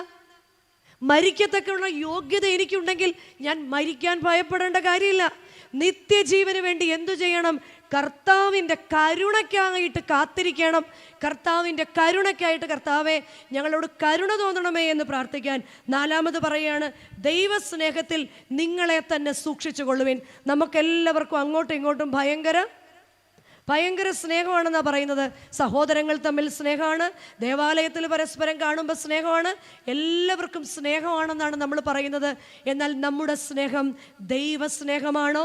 1 കൊരിന്ത്യർ 13-ാം അധ്യായത്തിൽ നമ്മളെപ്പോഴും കാണുന്നതാണ്, എൻ്റെ സ്നേഹം ദീർഘമായി ക്ഷമിക്കുകയും സ്നേഹം ദയ കാണിക്കുകയും സ്നേഹം സ്പർദ്ധിക്കുന്നില്ല എന്നും സ്നേഹം നിഗളിക്കുന്നില്ല എന്നും സ്നേഹം ചീർക്കുന്നില്ല എന്നും സ്നേഹം സ്വാർത്ഥത അന്വേഷിക്കുന്നില്ല എന്നൊക്കെ പറയുന്നുണ്ട്. അങ്ങനെയെങ്കിൽ എനിക്ക് എൻ്റെ കുടുംബത്തോടുള്ള, എൻ്റെ ദേവാലയത്തോടുള്ള, എൻ്റെ ചുറ്റുപാടിനോടുള്ള, എൻ്റെ സഹോദരനോടുള്ള സ്നേഹമാണോ? സ്നേഹം ഒരു നാളും ഉതിർന്നു പോകുന്നില്ല. പ്രവചനമോ അവ നീങ്ങിപ്പോകും, ഭാഷാപരമോ അത് നിന്നുപോകും, ജ്ഞാനമോ അത് നീങ്ങിപ്പോകും. സ്നേഹം ഒരു നാളും, സ്നേഹമുണ്ടെങ്കിൽ അത് ദൈവസ്നേഹമാണെങ്കിൽ ദീർഘമായി ക്ഷമിക്കാൻ കർത്താവെ, പുതിയ വർഷത്തിൽ ദീർഘമായി മറ്റുള്ളവരോട് ക്ഷമിക്കാൻ, ദയ കാണിക്കാൻ, സ്പർദ്ധയില്ലാതെ ജീവിക്കുവാൻ, വിട്ടുകൊടുക്കാൻ ഒക്കെ നമുക്ക് സാധിക്കുന്നുവെങ്കിൽ മാത്രമേ എൻ്റെ സ്നേഹം ദൈവസ്നേഹമാകുന്നുള്ളൂ. വീണ്ടും യൂദാ ലേഖനത്തിൽ 1-ാം അധ്യായത്തിൻ്റെ 22-ാം വാക്യം നമ്മളെ ഏൽപ്പിച്ചിരിക്കുന്ന ദൗത്യമാണ്. ഇനി നമ്മളെ ഏൽപ്പിക്കുന്ന ദൗത്യമാണ്. പറയുകയാണ്, സംശയിക്കുന്ന ചിലരോട് കരുണ കാണിപ്പിൻ. 2, ചിലരെ തീയിൽ നിന്ന് വലിച്ചെടുപ്പിൻ. 3, ജഡത്താൽ കറ പിടിച്ച അങ്കി പോലും പകച്ചുകൊണ്ട് ചിലർക്ക് ഭയത്തോടെ കരുണ കാണിപ്പിൻ. 1, സംശയിക്കുന്ന ചിലരോട് കരുണ കാണിപ്പിൻ. സംശയിച്ച് ജീവിക്കുന്ന പലരും നമ്മുടെ ചുറ്റിലുമുണ്ട്. ദൈവം സ്നേഹിക്കുന്നുവോ? ഇതും വിശ്വാസമാണോ? ഇതും ഭക്തി ജീവിതമാണോ എന്ന് സംശയിക്കുന്നവരുടെ മുൻപിൽ, വിശ്വാസ ജീവിതത്തിൽ അജ്ഞതയുള്ളവരുടെ മുൻപിൽ നമ്മൾ പറയും, അച്ഛൻ ചിലപ്പോൾ മിക്കവാറും എന്ന് പറയും, നാളെ വരുമ്പോൾ നിങ്ങൾ ഒരാളെ കൂടെ കൂട്ടിക്കൊണ്ട് അജ്ഞതയുള്ളവരെ കൂടെ ദൈവഭാഗത്തേക്ക് കൊണ്ടുവരാൻ നമ്മളുടെ പ്രവർത്തനങ്ങൾ കൊണ്ട് സാധിക്കണം. എന്നാൽ പലപ്പോഴും മറ്റുള്ളവരുടെ മുൻപിൽ നമുക്ക് മാതൃകയാകാൻ സാധിക്കാത്തത് എന്താണെന്നറിയാമോ? കേൾക്കുന്നത് അനുസരിക്കാത്തവരും പ്രാർത്ഥിക്കുന്നത് പോലെ പ്രവർത്തിക്കാത്തവരും ഒക്കെ ആയിട്ട് നമ്മൾ ജീവിക്കുമ്പോഴാണ് മറ്റുള്ളവർക്ക് നമ്മളിൽ ക്രിസ്തുവിനെ കാണാൻ സാധിക്കാത്തത്. അതുകൊണ്ട് സംശയിക്കുന്നവരെ ദൈവത്തിലേക്ക് അടുപ്പിക്കാൻ കർത്താവെ, പുതിയ വർഷം എനിക്ക് സാധിക്കണമേ. വീണ്ടും പറയാണ്, ചിലരെ തീയിൽ നിന്ന് വലിച്ചെടുക്കാൻ നമുക്ക് സാധിക്കുന്നുണ്ടോ? മറ്റുള്ളവരെ വിമർശിക്കാൻ നമുക്ക് സാധിക്കുന്നുണ്ട്. ആരെ കണ്ടാലും അവരുടെ കുറ്റങ്ങളെയും കുറവുകളെയും ചൂണ്ടിക്കാണിക്കാൻ എനിക്ക് സാധിക്കുന്നുണ്ട്. എന്നാൽ അവരെ ആ തീയിൽ നിന്ന് വലിച്ചെടുക്കാൻ എനിക്ക് സാധിക്കുന്നുണ്ടോ? 3 പറയുകയാണ്, ജഡത്തിലെ കറ പിടിച്ച അങ്കി പോലെ പകച്ചുകൊണ്ട് ചിലർക്ക് ഭയത്തോടെ കരുണ കാണിപ്പീനെന്ന്. നമ്മളുടെ എല്ലാം ഈ ലോക ജീവിതം എന്ന് പറഞ്ഞാൽ ഈ ലോകത്തിൻ്റെ എല്ലാ സന്തോഷങ്ങളും സൗഭാഗ്യങ്ങളും ദൈവം നമുക്ക് അനുഗ്രഹമായി തന്നിരിക്കുകയാണ്. അബ്രഹാമിനെ സമ്പത്ത് കൊണ്ട്, ഇയ്യോബിനെ സമ്പത്ത് കൊണ്ട് ഒക്കെ അനുഗ്രഹിച്ചനായ ദൈവം നമുക്ക് നൽകിയിരിക്കുമ്പോൾ നമ്മളോട് പറയുകയാണ്, ജഡത്തിൻ്റെ കറ, ലോകമോഹത്തിൻ്റെ കറ, ഈ ലോകത്തിൽ ജീവിക്കുമ്പോൾ ലോകത്തിൻ്റെ എല്ലാം നമുക്ക് അനുഭവിപ്പാൻ ദൈവം അനുവാദം നൽകുന്നുണ്ടെങ്കിലും ലോകം നമ്മളെ കീഴ്പ്പെടുത്താൻ, ലോകം നമ്മുടെ തലമുറകളെ കീഴ്പ്പെടുത്താൻ സാധിക്കാതിരിക്കണമെങ്കിൽ ഉറച്ചു നിൽക്കുന്ന മാതാപിതാക്കൾ ഉണ്ടായിരിക്കണം. ഉറച്ച വിശ്വാസമുള്ള മാതാപിതാക്കൾ ഉണ്ടാകണം, ഉറച്ച മാതൃകയുള്ള മാതാപിതാക്കൾ ഉണ്ടാകണം. നമ്മുടെ എല്ലാം ജീവിതം വലിയൊരു കപ്പല. എവിടേക്ക് യാത്ര ചെയ്യുന്നവരാണ് നമ്മൾ? സ്വർഗസിയോനിലേക്ക് യാത്ര ചെയ്യുന്നവരാണ് നമ്മൾ. ഈ സ്വർഗസിയോനിലേക്ക് ലക്ഷ്യം വെച്ച് യാത്ര ചെയ്യുന്ന നമ്മുടെ കപ്പലിലെ നല്ല കപ്പിത്താന്മാരും നല്ല നായികമാരുമാണ് ഇവിടെ ഇരിക്കുന്നവരെല്ലാം. അതിൽ സഞ്ചാരികളായി നമ്മുടെ മക്കളും നമ്മുടെ തലമുറയും നമ്മുടെ വരും തലമുറയും നമുക്ക് ദൈവം തന്ന സകലരും ഈ കപ്പലിനകത്തുണ്ട്. വെള്ളമില്ലാതെ കപ്പലിന് മുന്നോട്ട് സഞ്ചരിക്കാൻ സാധ്യമല്ല. എന്നാൽ കപ്പലിനകത്ത് വെള്ളം കയറിയാലോ ഈ കപ്പൽ മുങ്ങിപ്പോകും. ഞാൻ രക്ഷപ്പെട്ടാൽ എൻ്റെ തലമുറ രക്ഷപ്പെടണം, ഞാൻ രക്ഷ നേടിയാൽ എൻ്റെ തലമുറയും ദൈവത്തെ അറിയണമെന്നുള്ള ചിന്തയിൽ മക്കളെ കൂടി ചേർത്ത് വെച്ച് പ്രാർത്ഥിക്കാൻ, മറ്റുള്ളവരുടെ മുൻപിൽ ഈ ദേശത്ത് മാതൃകയാകുവാൻ ദൈവഭാഗത്തുള്ളവർക്ക് സാധിക്കുമ്പോൾ മാത്രമാണ് എൻ്റെയും നിങ്ങളുടെയും ഒക്കെ ഈ വരവുകളും കൂട്ടായ്മകളുമൊക്കെ അനുഗ്രഹത്തിനായി തീരുന്നത്. പുതിയ വർഷം 4 കാര്യങ്ങളാണ് പറയുന്നത്. സ്വയം ആത്മീക വർധനവ് വരുത്തുക, 2 പരിശുദ്ധാത്മാവിൽ പ്രാർത്ഥിക്കുക, 3 നിത്യജീവനായിട്ട് കർത്താവിൻ്റെ കരുണയ്ക്കായിട്ട് കാത്തിരിക്കുക, 4 ദൈവസ്നേഹത്തിൽ നമ്മളെ തന്നെ സൂക്ഷിക്കുക. എബ്രായ ലേഖനം 2-ാം അധ്യായത്തിൻ്റെ 1-ാം വാക്യം പറയാണ്, നാം ഒഴുകിപ്പോകാതിരിക്കേണ്ടതിന് കേട്ടത് അധികം ശ്രദ്ധയോടെ കരുതണമെന്ന്. നാം ഒഴുകിപ്പോകാതെ ഇരിക്കേണ്ടതിന് കേട്ടത് അധികം ശ്രദ്ധയോടെ കരുതിക്കൊള്ളണം. നാം ഒഴുകിപ്പോകുന്നവരാണ്. നമ്മൾ ഈ ഭൂമിയിൽ എന്നെങ്കിലും ഇല്ലാതാകേണ്ടവരാണ്. നമ്മൾ നിത്യതയ്ക്ക് അവകാശമുള്ളവരാകേണ്ടവരാണ്. കേട്ടവർ ഉറപ്പിച്ചു തന്ന ഈ സത്യത്തെ ഗണ്യമാക്കാതെ പോയാൽ എങ്ങനെ ഈ രക്ഷ നമ്മൾ തെറ്റി ഒഴിയുമെന്നാണ് ഹെബ്രായ ലേഖനകർത്താവ് നമ്മളോട് ചോദിക്കുന്നത്. നമ്മൾ കേട്ടനുഭവിച്ച രക്ഷയിൽ നിന്ന് ഓടി ഒളിക്കാൻ നമുക്ക് സാധിക്കുമോ? ഓടിയാൽ എവിടെ വരെ ഓടും? യോന ഓടിയതുവരെ കപ്പലിൻ്റെ അടിത്തട്ട് വരെയാ. പിന്നെ ഓടിയതോ മത്സ്യത്തിൻ്റെ വയറ്റിൽ വരെയാ. പിന്നെ ഓടിയതോ നശ്വരമായ ആവണക്കിൻ്റെ ചുവട്ടിലാ. ഈ ഭൂമിയിലെ നേട്ടങ്ങൾക്ക് വേണ്ടി ഓടുമ്പോൾ പ്രിയമുള്ളവരെ, നാം മറന്നു പോകരുത്. എൻ്റെ ജീവിതത്തിൻ്റെ എല്ലാ പ്രതിസന്ധികളെയും മുറുക്കെ പിടിച്ച് ക്രിസ്തുവിന് വേണ്ടി ഓടാൻ, ക്രിസ്തുവിൽ ഓടാൻ, മറ്റുള്ളവരുടെ മുൻപിൽ, തലമുറയുടെ മുൻപിൽ ഓടാൻ എനിക്കും നിങ്ങൾക്ക് സാധിക്കുമ്പോഴാണ് ക്രിസ്തീയ ജീവിതം അനുഗ്രഹമുള്ള ജീവിതമാക്കി മാറുന്നത്.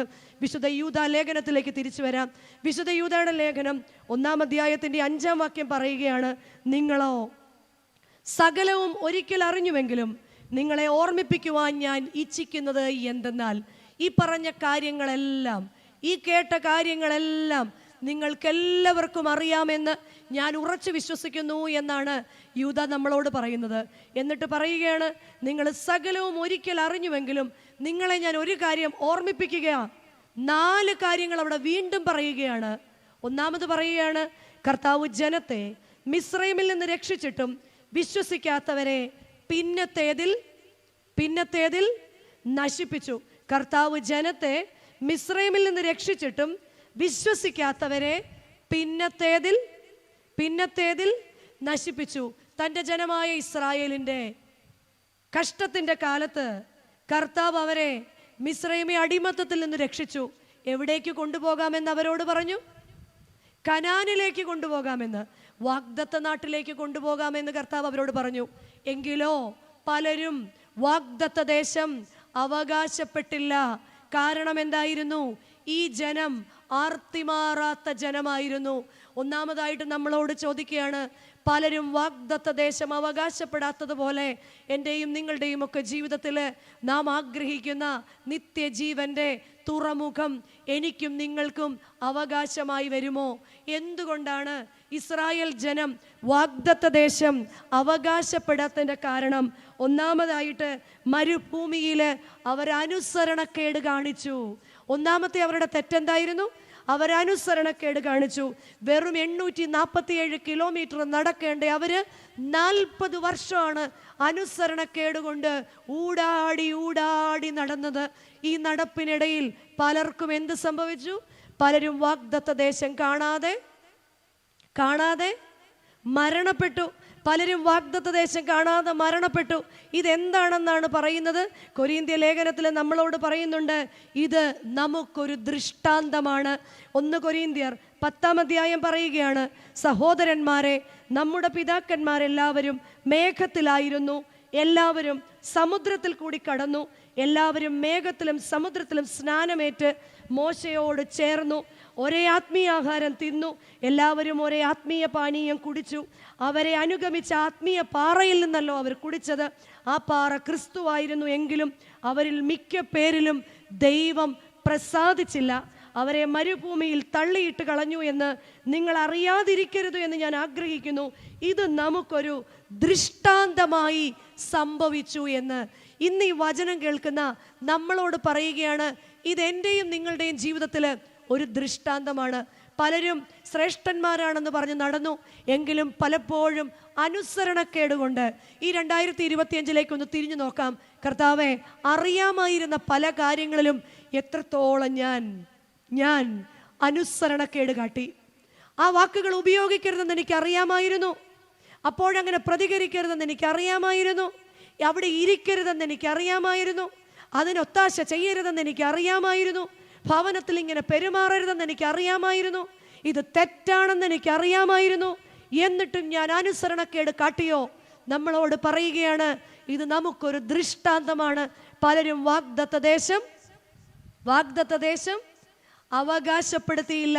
രണ്ടാമത് ഇസ്രായേൽ ജനം ചെയ്ത തെറ്റെന്താണെന്നറിയാമോ? അവരെപ്പോഴും പരാതി പറഞ്ഞുകൊണ്ടിരുന്നു. സംഖ്യാപുസ്തകം 11 31 മുതൽ 33 വരെയുള്ള വാക്യങ്ങളിൽ ഇസ്രായേൽ ജനം ഇങ്ങനെ പരാതി പറഞ്ഞുകൊണ്ടിരുന്നു. മിസ്രൈമിൽ ഞങ്ങൾക്ക് അടിമത്തമുണ്ടായിരുന്നെങ്കിലും ഞങ്ങൾക്ക് അവിടെ തിന്നാൻ ഇറച്ചി ഉണ്ടായിരുന്നു എന്ന് ഇവരുടെ പരാതി കേട്ട് സ്വർഗം തുറന്ന് മതി വരുവോളം കൊതിമാറുവോളം കാട ഇറച്ചി സ്വർഗത്തിൽ നിന്ന് പൊഴിച്ചു കൊടുത്തു. ഈ ഇറച്ചി പല്ലിനിടയിലിരിക്കുമ്പോൾ, ആ വാക്യം അങ്ങനെയാണ്, പല്ലിനിടയിലിരിക്കുമ്പോൾ അവർ പരസ്പരം അസൂയപ്പെട്ടു. അസൂയ കണ്ടിട്ട് യഹോവയ്ക്കെതിരെ പരാതി പറയുന്നത് കണ്ടിട്ട് മാറാവ്യാധി അവരെ ബാധിച്ചു. ഈ മാറാവ്യാധി പിടിച്ച് അനേകര് വാഗ്ദത്ത ദേശം പ്രാപിക്കാതെ കടന്നുപോയി എന്നാണ് പറയുന്നത്. പ്രിയമുള്ളവരെ, മാറാവ്യാധി കൊണ്ട് പലരും കടന്നുപോയത് എന്തുകൊണ്ടാണ്? അവരെപ്പോഴും പരാതി പറയുന്നവരായിരുന്നു. വീണ്ടും നമുക്ക് ഈ 2025 ഒന്ന് ചിന്തിക്കാം. എൻ്റെയും നിങ്ങളുടെയൊക്കെ വാഗുണ്ട് എത്ര പ്രാവശ്യം ദൈവമേ ലഭിച്ചതിനേക്കാൾ കൂടുതൽ ലഭിക്കാത്തതിനെ കുറിച്ച് ഞാൻ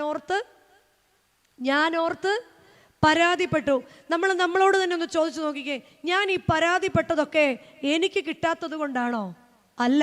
പലപ്പോഴും ഞാൻ പരാതി പറയുന്നത് എനിക്ക് ലഭിക്കാത്തത് കൊണ്ടല്ല, എന്നേക്കാൾ ഉപരിയായിട്ട് മറ്റാർക്കൊക്കെയോ കിട്ടിയത് കൊണ്ടാണ്. നമ്മൾ ശരിക്കും ഒന്ന് ഓർത്ത് നോക്കിക്കേ, നമ്മുടെ പല സങ്കടങ്ങളുടെയും കാരണം നമുക്ക് ലഭിക്കാത്തതിനേക്കാൾ കൂടുതൽ അത് മറ്റുള്ളവരുടെ കയ്യിലിരിക്കുമ്പോൾ, കർത്താവെ അച്ഛന് നീ കൊടുത്തല്ലോ, എനിക്കെന്താ? എല്ലാവരുടെ മക്കൾക്കും അത് കിട്ടിയല്ലോ, എൻ്റെ മക്കൾക്ക് എന്താ? എനിക്ക് കിട്ടിയതിന് പല്ലിനിടയിൽ ഇറച്ചിയിരിക്കുമ്പോഴും അസൂയ എന്നിൽ ഉണ്ടാകുകയാണ്. അസൂയയുള്ള ഹൃദയത്തിൽ നിന്ന് പിറുപിറുപ്പെന്നിൽ ഉണ്ടാകുകയാണ്. ദൈവത്തിനെതിരെ പലപ്പോഴും കർത്താവെ ഇല്ലല്ലോ എന്ന് പറഞ്ഞ് ഞാൻ പരാതി പറഞ്ഞിട്ടുണ്ടോ? അങ്ങനെ പരാതി പറഞ്ഞവരിൽ പലരും വാഗ്ദത്ത ദേശം പ്രാപിച്ചില്ല എന്നത് നിശ്ചയം. പരാതിയും പരിഭവമായിരുന്ന പലരും വാഗ്ദത്ത ദേശം പ്രാപിച്ചില്ല. ജീവിത പങ്കാളിയെക്കുറിച്ച് എത്ര പരാതികൾ നമ്മൾ പറഞ്ഞു. നമ്മൾ ചിന്തിച്ചിട്ടുണ്ടോ? എത്രയോ പേർക്ക് നഷ്ടപ്പെട്ട സ്ഥാനത്താണ് കർത്താവ് എനിക്ക് എൻ്റെ വീട്ടിൽ എൻ്റെ ജീവിത പങ്കാളിയെ തന്നിരിക്കുന്നത്. നമ്മുടെ മക്കളുടെ കഴിവുകേടുകളെക്കുറിച്ച് ഓർത്ത് നമ്മൾ എത്രമാത്രം ദൈവസന്നിധിയിൽ പരാതി പറഞ്ഞു. ഞാൻ ആയിരിക്കുന്ന സ്ഥാനങ്ങളെക്കുറിച്ച് ഞാൻ എത്രമാത്രം പരാതികൾ പറഞ്ഞു. ഒന്നോർത്ത് നോക്ക്, എത്രയോ പേർക്ക് മക്കളില്ലാത്ത സ്ഥാനത്ത് എത്രയോ പേരുടെ മക്കൾ ആയുസിൻ്റെ മധ്യത്തിൽ വെച്ച് മാറ്റപ്പെട്ടപ്പോൾ ഞാൻ എൻ്റെ ദൈവസന്നിധിയിൽ പരാതിയുള്ള ഹൃദയത്തോടെ നിന്നു. അങ്ങനെ പറഞ്ഞവരിൽ പലർക്കും എന്ത് ലഭിച്ചില്ല?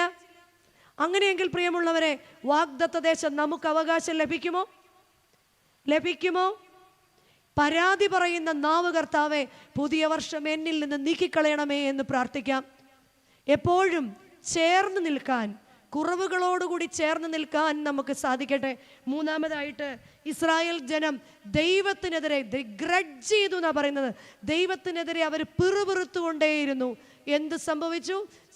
വിഷപ്പാമ്പുകളെ അയച്ച് മരുഭൂമി യാത്രക്കിടയിൽ അവിടെ വെച്ച് പലരും മരണപ്പെട്ടു എന്ന് പറയാണ്. സംഖ്യാപുസ്തകം 21 4 മുതൽ 9 വരെയുള്ള വാക്യങ്ങളിൽ ദൈവത്തിനും മോശയ്ക്കുമെതിരെ ഞങ്ങൾ മടുത്തു, ഞങ്ങൾ ഈ ആഹാരം മടുത്തു. നിരവധി പേരുടെ മരണത്തിൻ്റെ കാരണമായി അത്. ജീവിതത്തിൻ്റെ കഷ്ടത കൊണ്ടാണ് പലപ്പോഴും നമ്മൾ എന്ത് ചെയ്യുന്നത്? ഈ പരാതി പറയുന്നത്. ഒരിക്കലേ ഒരു 2 ഒട്ടകങ്ങൾ ഇങ്ങനെ നടന്നു പോകുക. ഒരമ്മ ഒട്ടകവും ഒരു കുട്ടി ഒട്ടകവും. ഈ കുട്ടി ഒട്ടകത്തിന് മുഴുവൻ പരാതികളാണ്. ഈ കുട്ടി ഒട്ടകം അമ്മ ഒട്ടകത്തോട് സങ്കടം പറയാ, അമ്മേ നമ്മൾ മാത്രം എന്താ കണ്ടാൽ ഇങ്ങനെ ഇരിക്കുന്നത്? അമ്മ ഒന്നും മറുപടി പറഞ്ഞില്ല. വീണ്ടും അവൻ പറയുകയാണ്, അമ്മേ നമ്മളുടെ കാലുകൾ നോക്ക്, ഇതെല്ലാം ഇങ്ങനെ കൂട്ടി ഒട്ടിയിരിക്കുക, ഒരു ഭംഗിയില്ല.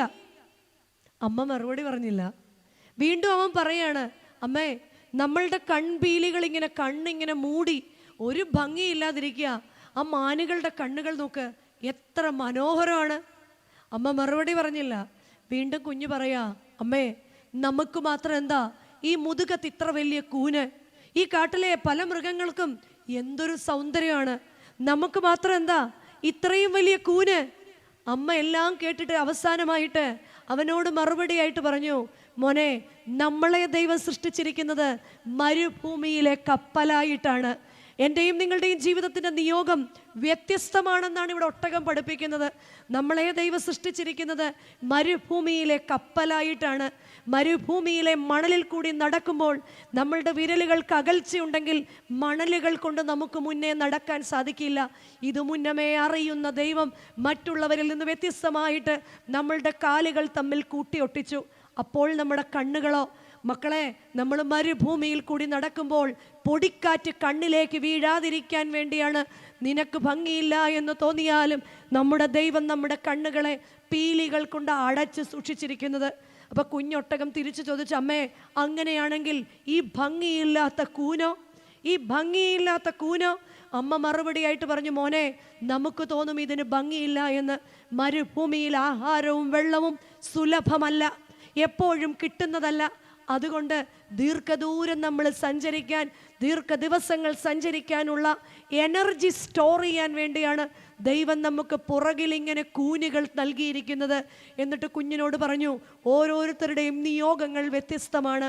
പ്രിയമുള്ളവരെ, നമ്മുടെ എല്ലാവരുടെയും നിയോഗങ്ങൾ വ്യത്യസ്തമാണ്. മറ്റുള്ളവരുടെ ജീവിതവുമായിട്ട് താരതമ്യം ചെയ്യേണ്ടതല്ല നമ്മുടെ ജീവിതത്തെ. എൻ്റെ ജീവിതത്തിൽ എന്തെങ്കിലും കുറവുകളുണ്ടെങ്കിൽ അത് എൻ്റെ ദൈവം അറിഞ്ഞുകൊണ്ട് മുന്നേ എനിക്ക് വെച്ചിരിക്കുന്നതാണ്. കാരണം നിത്യദൈവൻ്റെ ഘനം ഓർക്കുമ്പോൾ ഈ നേരത്തേക്കുള്ള കഷ്ടങ്ങളൊന്നും സാരമില്ല എന്ന് തലമുറയുടെ മുൻപിൽ പറയണം. മക്കൾ തോക്കുന്ന മാർക്ക് കിട്ടുമ്പോൾ, മക്കൾക്ക് അഡ്മിഷൻ കിട്ടാതിരിക്കുമ്പോൾ, നമ്മൾ വിചാരിച്ച കാര്യങ്ങൾ നടക്കാതിരിക്കുമ്പോൾ, പലപ്പോഴും മക്കൾ തകർന്നു പോകുമ്പോൾ, മക്കൾ തളർന്നു പോകുമ്പോൾ ബാല്യകാലം തൊട്ട് അവരോട് പഠിപ്പിക്കണം, നമ്മുടെ കർത്താവിന് ഇതിന്മേലും ഒരു ഉദ്ദേശമുണ്ട്. അബ്രഹാം ഇസഹാക്കിനോട് പറഞ്ഞതുപോലെ, മകനെ ദൈവം കരുതിക്കൊള്ളും.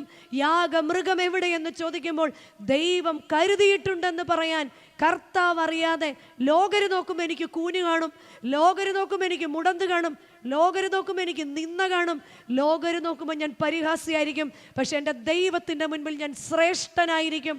അല്ലെങ്കിൽ ഇസ്രായേൽ ജനത്തെ പോലെ നിത്യജീവൻ അവകാശപ്പെടാതെ പരിഭവിക്കുന്നവരായിട്ട്, പിറുപിറുക്കുന്നവരായിട്ട്, നിത്യജീവൻ അവകാശമില്ലാത്തവരാകുന്നതിലും നല്ലത്, കർത്താവേ നിന്റെ ഇഷ്ടം പോലെ. വീണ്ടും ഇസ്രായേൽ ജനത്തിലേക്ക് വരാം. ഇസ്രായേൽ ജനം സംഖ്യാപുസ്തകം 16-ാം അധ്യായത്തിൽ ഭൂമി പിളർന്ന് പലരും താഴേക്ക് പോയി. കാരണം എന്തായിരുന്നു? കോരഹിൻ്റെ പുത്രന്മാരും 250 പേരും ചേർന്ന് മോശയുടെ നേതൃത്വത്തിനെതിരെ, അഹറോന്റെ നേതൃത്വത്തിനെതിരെ ചോദ്യം ചെയ്തിട്ട് മോശയോട് പറയുകയാണ്, നീ ഞങ്ങളെക്കാൾ ഒട്ടും കേമനൊന്നുമല്ല, നീ ഞങ്ങൾക്ക് നേതാവാകുന്നത് എങ്ങനെ? ദൈവസന്നിധിയിൽ നമ്മളെല്ലാവരും ഒരുപോലെയാണ് എന്ന്. ഇതും നമ്മളുടെ ഒരു ജീവിതത്തിൽ ഇപ്പോഴിപ്പോഴും കണ്ടുവരുന്ന ഏറ്റവും വലിയൊരു പ്രത്യേകതയാണ്. മറ്റുള്ളവരെ അംഗീകരിക്കുവാൻ, നേതൃത്വ നിരയിലുള്ള അംഗീകരിക്കുവാൻ, കുടുംബത്തിൽ അപ്പനെ അംഗീകരിക്കുവാൻ, അമ്മയെ അംഗീകരിക്കുവാൻ എല്ലാവർക്കും ഒരു സ്ഥാനമാണെന്ന് നമ്മൾ പലരും വിശ്വസിച്ചിരിക്കുന്നത്. പള്ളി ചെന്ന് കഴിഞ്ഞാൽ അച്ഛനും നമുക്കും ഒരു സ്ഥാനമാണെന്ന് നമ്മൾ വിചാരിച്ചിരിക്കുന്നത്. ആരെയും എവിടെ വെച്ചും എങ്ങനെയും ചോദ്യം ചെയ്യാമെന്നാണ് നമ്മളിൽ പലരും ധരിച്ചിരിക്കുന്നത്. എന്നാൽ എന്ത് സംഭവിച്ചു? ചോദ്യം ചെയ്തപ്പോൾ മോശ ദൈവസന്നിധിയിൽ കമന്നു വീണ് പ്രാർത്ഥിച്ചു. മോശയോട് പറഞ്ഞു, നീ എഴുന്നേൽക്കുക, ധൂപം കയ്യിലെടുക്കുക. കോരഹപുത്രന്മാരും ധൂപം കയ്യിലെടുത്തു. ഭൂമി രണ്ടായി പിളർന്നു. അവരെല്ലാം ഭൂമിയുടെ അകത്തേക്ക് പോയി. അങ്ങനെ കുറേ പേർ വാഗ്ദത്ത ദേശം പ്രാപിക്കാതെ ഈ ലോകത്തിൽ നിന്ന് മാറ്റപ്പെട്ടു. വീണ്ടും നമുക്ക് കാണാം, ഇസ്രായേൽ ജനം മോശ ദൈവസന്നിധിയിൽ മലയുടെ മുകളിൽ പ്രാർത്ഥിച്ചു കൊണ്ടിരുന്നപ്പോൾ മോശ വരാൻ താമസിച്ചപ്പോഴത്തേക്ക് ഇസ്രായേൽ ജനം എന്ത് ചെയ്തു? സ്വർണങ്ങൾ കൊണ്ട് കാളക്കുട്ടിയെ ഉണ്ടാക്കി അവർ ദൈവത്തിന് പകരം ഈ സ്വർണ്ണ കാളക്കുട്ടിയെ ആരാധിക്കാൻ ആരംഭിച്ചു. നമ്മളിൽ പലപ്പോഴും ഇങ്ങനെയാണ് നമ്മുടെ വിശ്വാസത്തിൽ പ്രാർത്ഥനയിൽ നമ്മൾ മടുത്തു പോകുന്നവരാണോ? പുറമേയൊക്കെ നമ്മൾ ഭക്തന്മാരാണ്, പക്ഷെ പലപ്പോഴും തണുത്ത പ്രാർത്ഥന. ഇപ്പം നമ്മൾ ഭയങ്കര പ്രാർത്ഥന എന്താണെന്നറിയോ? ക്രിസ്മസ് അങ്ങോട്ട് കഴിഞ്ഞതേ ഉള്ളൂ, ഇത്രയും ദിവസം പള്ളിയിലായിരുന്നു. ഇനി ന്യൂ ഇയർ, നമുക്ക് എങ്ങനത്തെ ന്യൂ ഇയർ വേണം? നല്ല സൂപ്പറായ ന്യൂ ഇയർ വേണം. അതിനുവേണ്ടി ഈ ഒരാഴ്ച നമ്മൾ എന്ത് ചെയ്യും? ഭയങ്കര പ്രാർത്ഥനയാണ്. ഫെബ്രുവരി മുതൽ നമ്മളെ പിന്നെ കാണാനില്ല. മാർച്ചിൽ നമ്മൾ തിരിച്ചു വരും. കാരണം എല്ലാ പബ്ലിക് പരീക്ഷയും നടക്കുന്നത് എപ്പോഴാണ്? മാർച്ചിലാണ്. പിന്നെ നമ്മളെ കാണുന്നത് മെയ്യിലാണ്. കാരണം ഈ പരീക്ഷകളുടെ എല്ലാ റിസൾട്ട് വരുന്നത് എപ്പോഴായിരിക്കും? ഇങ്ങനെ പലപ്പോഴും ദൈവത്തെക്കാൾ കൂടുതൽ കാര്യങ്ങളെ സ്നേഹിക്കുക, അത്ഭുതങ്ങളെക്കാൾ അനുദിനം നടത്തുന്ന ദൈവത്തെ സ്നേഹിക്കാൻ നമ്മളുടെ മക്കളുടെ മുൻപിൽ ഇന്നും എന്നും എന്നാളും അവൻ എനിക്ക് അനന്യനാണ്. കഷ്ടമുള്ള ദിവസത്തിൽ ഞാൻ അവൻ്റെ കാൽക്കൽ വരും, സന്തോഷമുള്ളപ്പോഴും ഞാൻ എൻ്റെ കാൽക്കൽ വരും. ഇയ്യോബ് തൻ്റെ ദേഹം വൃണമായപ്പോഴും, തൻ്റെ ദേഹം ഓട്ടുകഷ്ണം കൊണ്ട് ചുരണ്ടുമ്പോഴും, തൻ്റെ മക്കൾ നശിച്ചു പോയപ്പോഴും, തൻ്റെ സ്വത്ത് നഷ്ടപ്പെട്ടപ്പോഴും, തൻ്റെ ഭാര്യ കളിയാക്കിയപ്പോഴും ഇയ്യോബ് പറഞ്ഞു, എൻ്റെ ദൈവത്തിൽ നിന്ന് നന്മകളെ എനിക്ക് സ്വീകരിക്കാമെങ്കിൽ തിന്മകളെ എനിക്ക് സ്വീകരിച്ചാൽ എന്താണെന്നാണ് 2-ാം അധ്യായത്തിൻ്റെ 10-ാം വാക്യത്തിൽ ഇയ്യോബ് തൻ്റെ ഭാര്യയോട് ചോദിക്കുന്നത്. അങ്ങനെയെങ്കിൽ പ്രിയമുള്ളവരെ, ഏതവസ്ഥയിലും ദൈവത്തെ സ്തുതിക്കാതെ പ്രാർത്ഥനയിൽ തണുത്തു പോയിട്ടുണ്ടോ? ഈ കഴിഞ്ഞ വർഷം ചിന്തിച്ചു നോക്ക്. എൻ്റെ കുടുംബ പ്രാർത്ഥന, വീട്ടിൽ ആരെങ്കിലും വിരുന്നുകാർ വന്നാൽ വരുന്നവർ ദൈവത്തെക്കാൾ വലുതാണല്ലോ. അതുകൊണ്ട് നമ്മൾ ആരുടെ കൂടെ കൂടിയിരിക്കും? അവരുടെ കൂടെ കൂടിയിരിക്കും. പ്രാർത്ഥിച്ചുകൊണ്ടിരിക്കുമ്പോൾ ഒരു ഫോൺ വന്നാൽ ദൈവം അവിടെ ഫ്രീ ആയിട്ട് ഇരിക്കുവാണല്ലോ. ഈ വിളിക്കുന്നവൻ എപ്പോഴും അതവിടെ ഇട്ടിട്ട് അതിൻ്റെ പുറകെ പോകും. പലപ്പോഴും പ്രാർത്ഥനയിൽ നമ്മളുടെ ടി വിയിലെ പരിപാടികൾ അനുസരിച്ച് എൻ്റെ പ്രാർത്ഥനയെ ഞാൻ ഒതുക്കി വെച്ചിട്ടുണ്ടോ? പലരും വാഗ്ദത്ത ദേശം പ്രാപിക്കാതെ പോയതിന് കാരണം ഈ ആർത്തി മാറാത്ത ജനത്തിൻ്റെ സ്വഭാവമാണ്. അനുഗ്രഹങ്ങൾ കിട്ടുമ്പോൾ മാത്രമല്ല, അല്ലെങ്കിലും ഞാൻ അവനെ സ്തുതിക്കുമെന്ന് പറയാൻ സാധിക്കണം. വീണ്ടും യൂദാ ലേഖനത്തിലേക്ക് വരാം. യൂദാ ലേഖനം 1-ാം അധ്യായത്തിൻ്റെ 6-ാം വാക്യം രണ്ടാമതായിട്ട് പറയുകയാണ്, എന്താണ് അറിഞ്ഞിട്ടും അറിയാത്തതുപോലെ ജീവിച്ച ജനത്തിന് സംഭവിച്ചത്? തങ്ങളുടെ വാഴ്ച കാത്തുകൊള്ളാതെ സ്വന്തം വാസസ്ഥലം വിട്ടുപോയ ദൂതന്മാരെ മഹാദിവസത്തിൻ്റെ വിധിക്കായി എന്നേക്കുമുള്ള ചങ്ങലയുടെ അന്ധകാരത്തിന് കീഴിൽ സൂക്ഷിച്ചിരിക്കുന്നുവെന്ന്. ആദിയിൽ ഭൂമി ഉണ്ടാകുന്നതിന് മുൻപ് സ്വർഗത്തിൽ വൃന്ദങ്ങളായിട്ട് മാലാഖമാരുണ്ടായിരുന്നു. 12 വൃന്ദം മാലാഖമാരും ദൈവത്തെ സ്തുതിച്ചുകൊണ്ടിരുന്നു. ദൈവം അവർക്ക് എല്ലാ അധികാരങ്ങളും കൊടുത്തു. അപ്പോൾ ചിലർക്കൊരു അസുഖം, ചിലർക്കൊരു തോന്നൽ, നമ്മൾ എന്തിന് ദൈവത്തെ എന്തിന് ആരാധിക്കണം? ദൈവത്തെ ആരാധിക്കണം? അവർ സ്വർഗത്തിൽ കൂട്ടം കൂടി, സ്വർഗത്തിൽ ദൈവത്തിനെതിരെ സഭ കൂടി. മീഖായേൽ അവർക്കെതിരെ എഴുന്നേറ്റ് നിന്നു. 3 വൃന്ദം മാലാഖമാരെ ഭൂമിയുടെ അധോഭാഗത്തേക്ക് വെട്ടിയെറിഞ്ഞു. ആ വെട്ടിയെറിഞ്ഞവർ 3 വൃന്ദം മാലാഖമാർ ഭൂമിയിൽ വന്ന് വീണു. യെശയ്യാ പ്രവാചകന്റെ പുസ്തകം 14-ാം അധ്യായത്തിൻ്റെ 12-ാം വാക്യം ഇങ്ങനെ പറയുന്നു, നീ അരുണോദയ പുത്രനായ ശുക്ര, നീ എങ്ങനെ ആകാശത്ത് നിന്ന് താഴേക്ക് വീണു എന്ന് ചോദിക്കുകയാണ്. നീ എങ്ങനെ ആകാശത്ത് നിന്ന് താഴേക്ക് വീണു? ഇന്ന് സന്ധ്യയിൽ കർത്താവ് നമ്മളോട് ചോദിക്കുക, എന്തിലൊക്കെയാണ് ഞാൻ വീണു പോയിട്ടുള്ളത്? ഈ 2024 അവസാനത്തെ ദിവസങ്ങളിലും ഞാൻ ഇങ്ങനെ വചനങ്ങൾ ഇഷ്ടം പോലെ കേട്ടയാളാണ്. അത് കഴിഞ്ഞും ദിവസങ്ങളോളം ഞാൻ പലയിടത്തും വചനങ്ങൾ കേട്ടയാളാണ്. എൻ്റെ മാതാപിതാക്കളിൽ നിന്ന് ഞാൻ വചനം കേട്ടയാളാണ്. എന്തുകൊണ്ടാണ് അവർ വീണു പോയതെന്നറിയാമോ? അധികാരമോഹം കൊണ്ടാണ് വീണു പോയത്. ആദ്യം ഇസ്രായേൽ ജനം വീണു പോയത് ആർത്തി മാറാത്തത് കൊണ്ടാണ്. രണ്ടാമത് ദൂതഗണങ്ങൾ വീണു പോയത് അധികാരമോഹം വിട്ടുപോകാത്തത് കൊണ്ടാണ്. ഇന്ന് നമ്മളോടും ചോദിക്കുകയാണ്, നീ എങ്ങനെ? നാം നമ്മളോട് തന്നെ ചോദിക്കണം, ഞാൻ എവിടെയാണ് വീണു പോയത്? അധികാരമോഹത്തിലാണോ? അതോ അഹങ്കാര സംസാരത്തിലാണോ? അതോ മറ്റുള്ളവരോടുള്ള അസൂയയിലാണോ? അതോ ആത്മഹത്യ ചെയ്യണമെന്നുള്ള ചിന്തയിലാണോ? അതോ വഷളത്വത്തിലാണോ? അതോ ആഡംബരത്തിലാണോ? ഞാൻ എവിടെയാണ് വീണു പോകുന്നത്? ചെയ്യരുത് എന്ന് വിചാരിക്കുന്നത് ഞാൻ എന്തിലാണ് ചെയ്യുന്നത്? അപ്പോൾ പലപ്പോഴും ചിന്തിക്കും, നമ്മുടെ ജീവിതത്തിൽ വരുന്ന എല്ലാ ശോധനകളും നമ്മളെ മുടിച്ചു കളയാനാണെന്ന് പലപ്പോഴും നമ്മൾ ചിന്തിക്കാറുണ്ട്. മറ്റുള്ളവരെന്ത് വിചാരിക്കും? ഈ പ്രാർത്ഥിക്കുന്ന വീട്ടിൽ എപ്പോഴും ഇങ്ങനെ രോഗങ്ങളായ മറ്റുള്ളവർ നമ്മളെക്കുറിച്ച്. എന്നാൽ നമ്മുടെ കർത്താവ് പറയുകയാണ്, ജീവിതത്തിൻ്റെ ശോധനകൾ 3 തരത്തിലാണ് ഉള്ളത്. ഒന്നാമത്തെ ശോധന, കൂടുതൽ അവൻ ചെത്തിവെടിപ്പാക്കാനാണ്. ചെത്തിവെടിപ്പാക്കി നിന്നെ പൂർണ്ണമായിട്ടും കൂടുതൽ അനുഗ്രഹം നൽകാൻ ജീവിതത്തിൻ്റെ പല ശോധനയിൽ കൂടിയും കടന്നു പോയിട്ടുണ്ട്. കഴിഞ്ഞ നാളുകളിലെ പല കണ്ണുനീരും ഇന്ന് അനുഗ്രഹമായി ഭവിച്ചിട്ടില്ലേ?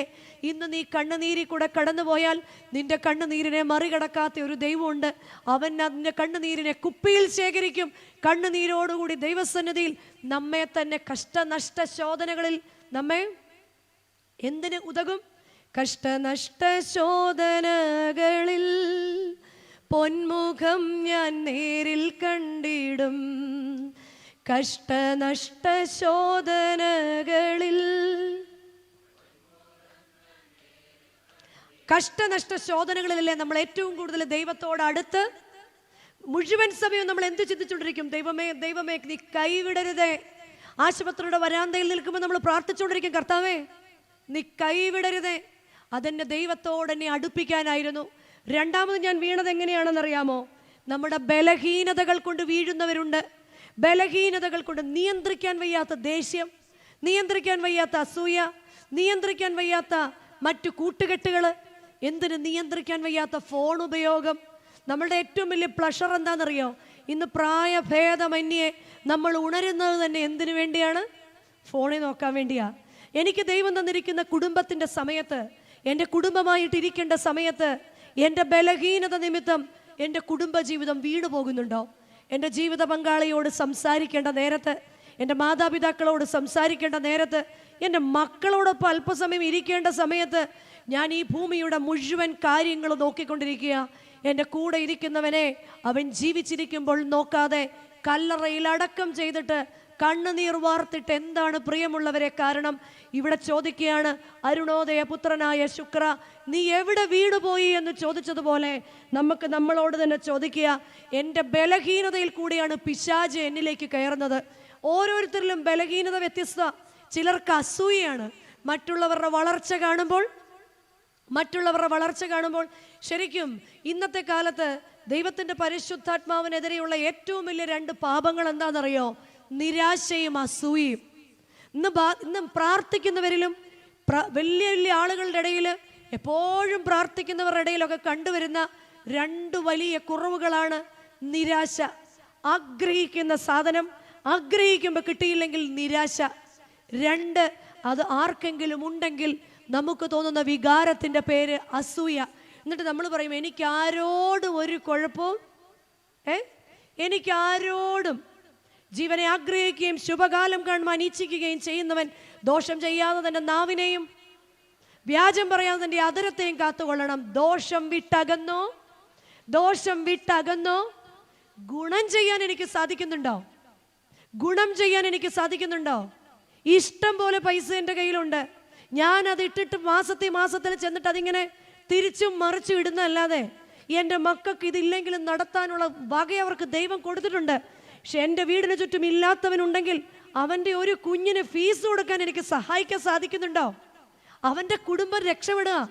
അവൻ്റെ ആയുസ്സുള്ള കാലത്തോളം അവൻ്റെ പ്രാർത്ഥനയിൽ എൻ്റെ പ്രവൃത്തിയും ദൈവസന്നിധിയിൽ എന്നും മാനിക്കപ്പെടും. സ്വർഗത്തിൽ എനിക്കൊരു സ്റ്റാർ വീഴും. എനിക്ക് സാധിക്കുന്നുണ്ടോ? എൻ്റെ ബലഹീനതയിലാണ് പിശാച് കയറുന്നത്. എൻ്റെ ബലഹീനത പണമാണോ? എൻ്റെ ബലഹീനത എന്താണെന്ന് കർത്താവേ എന്നെ തിരിച്ചറിയാനുള്ള കൃപ തരണേ. 3-ാമത്തെ വീഴ്ച എവിടെയാണെന്നറിയാമോ? അശ്രദ്ധ കൊണ്ട് വീഴുന്നതാണ്.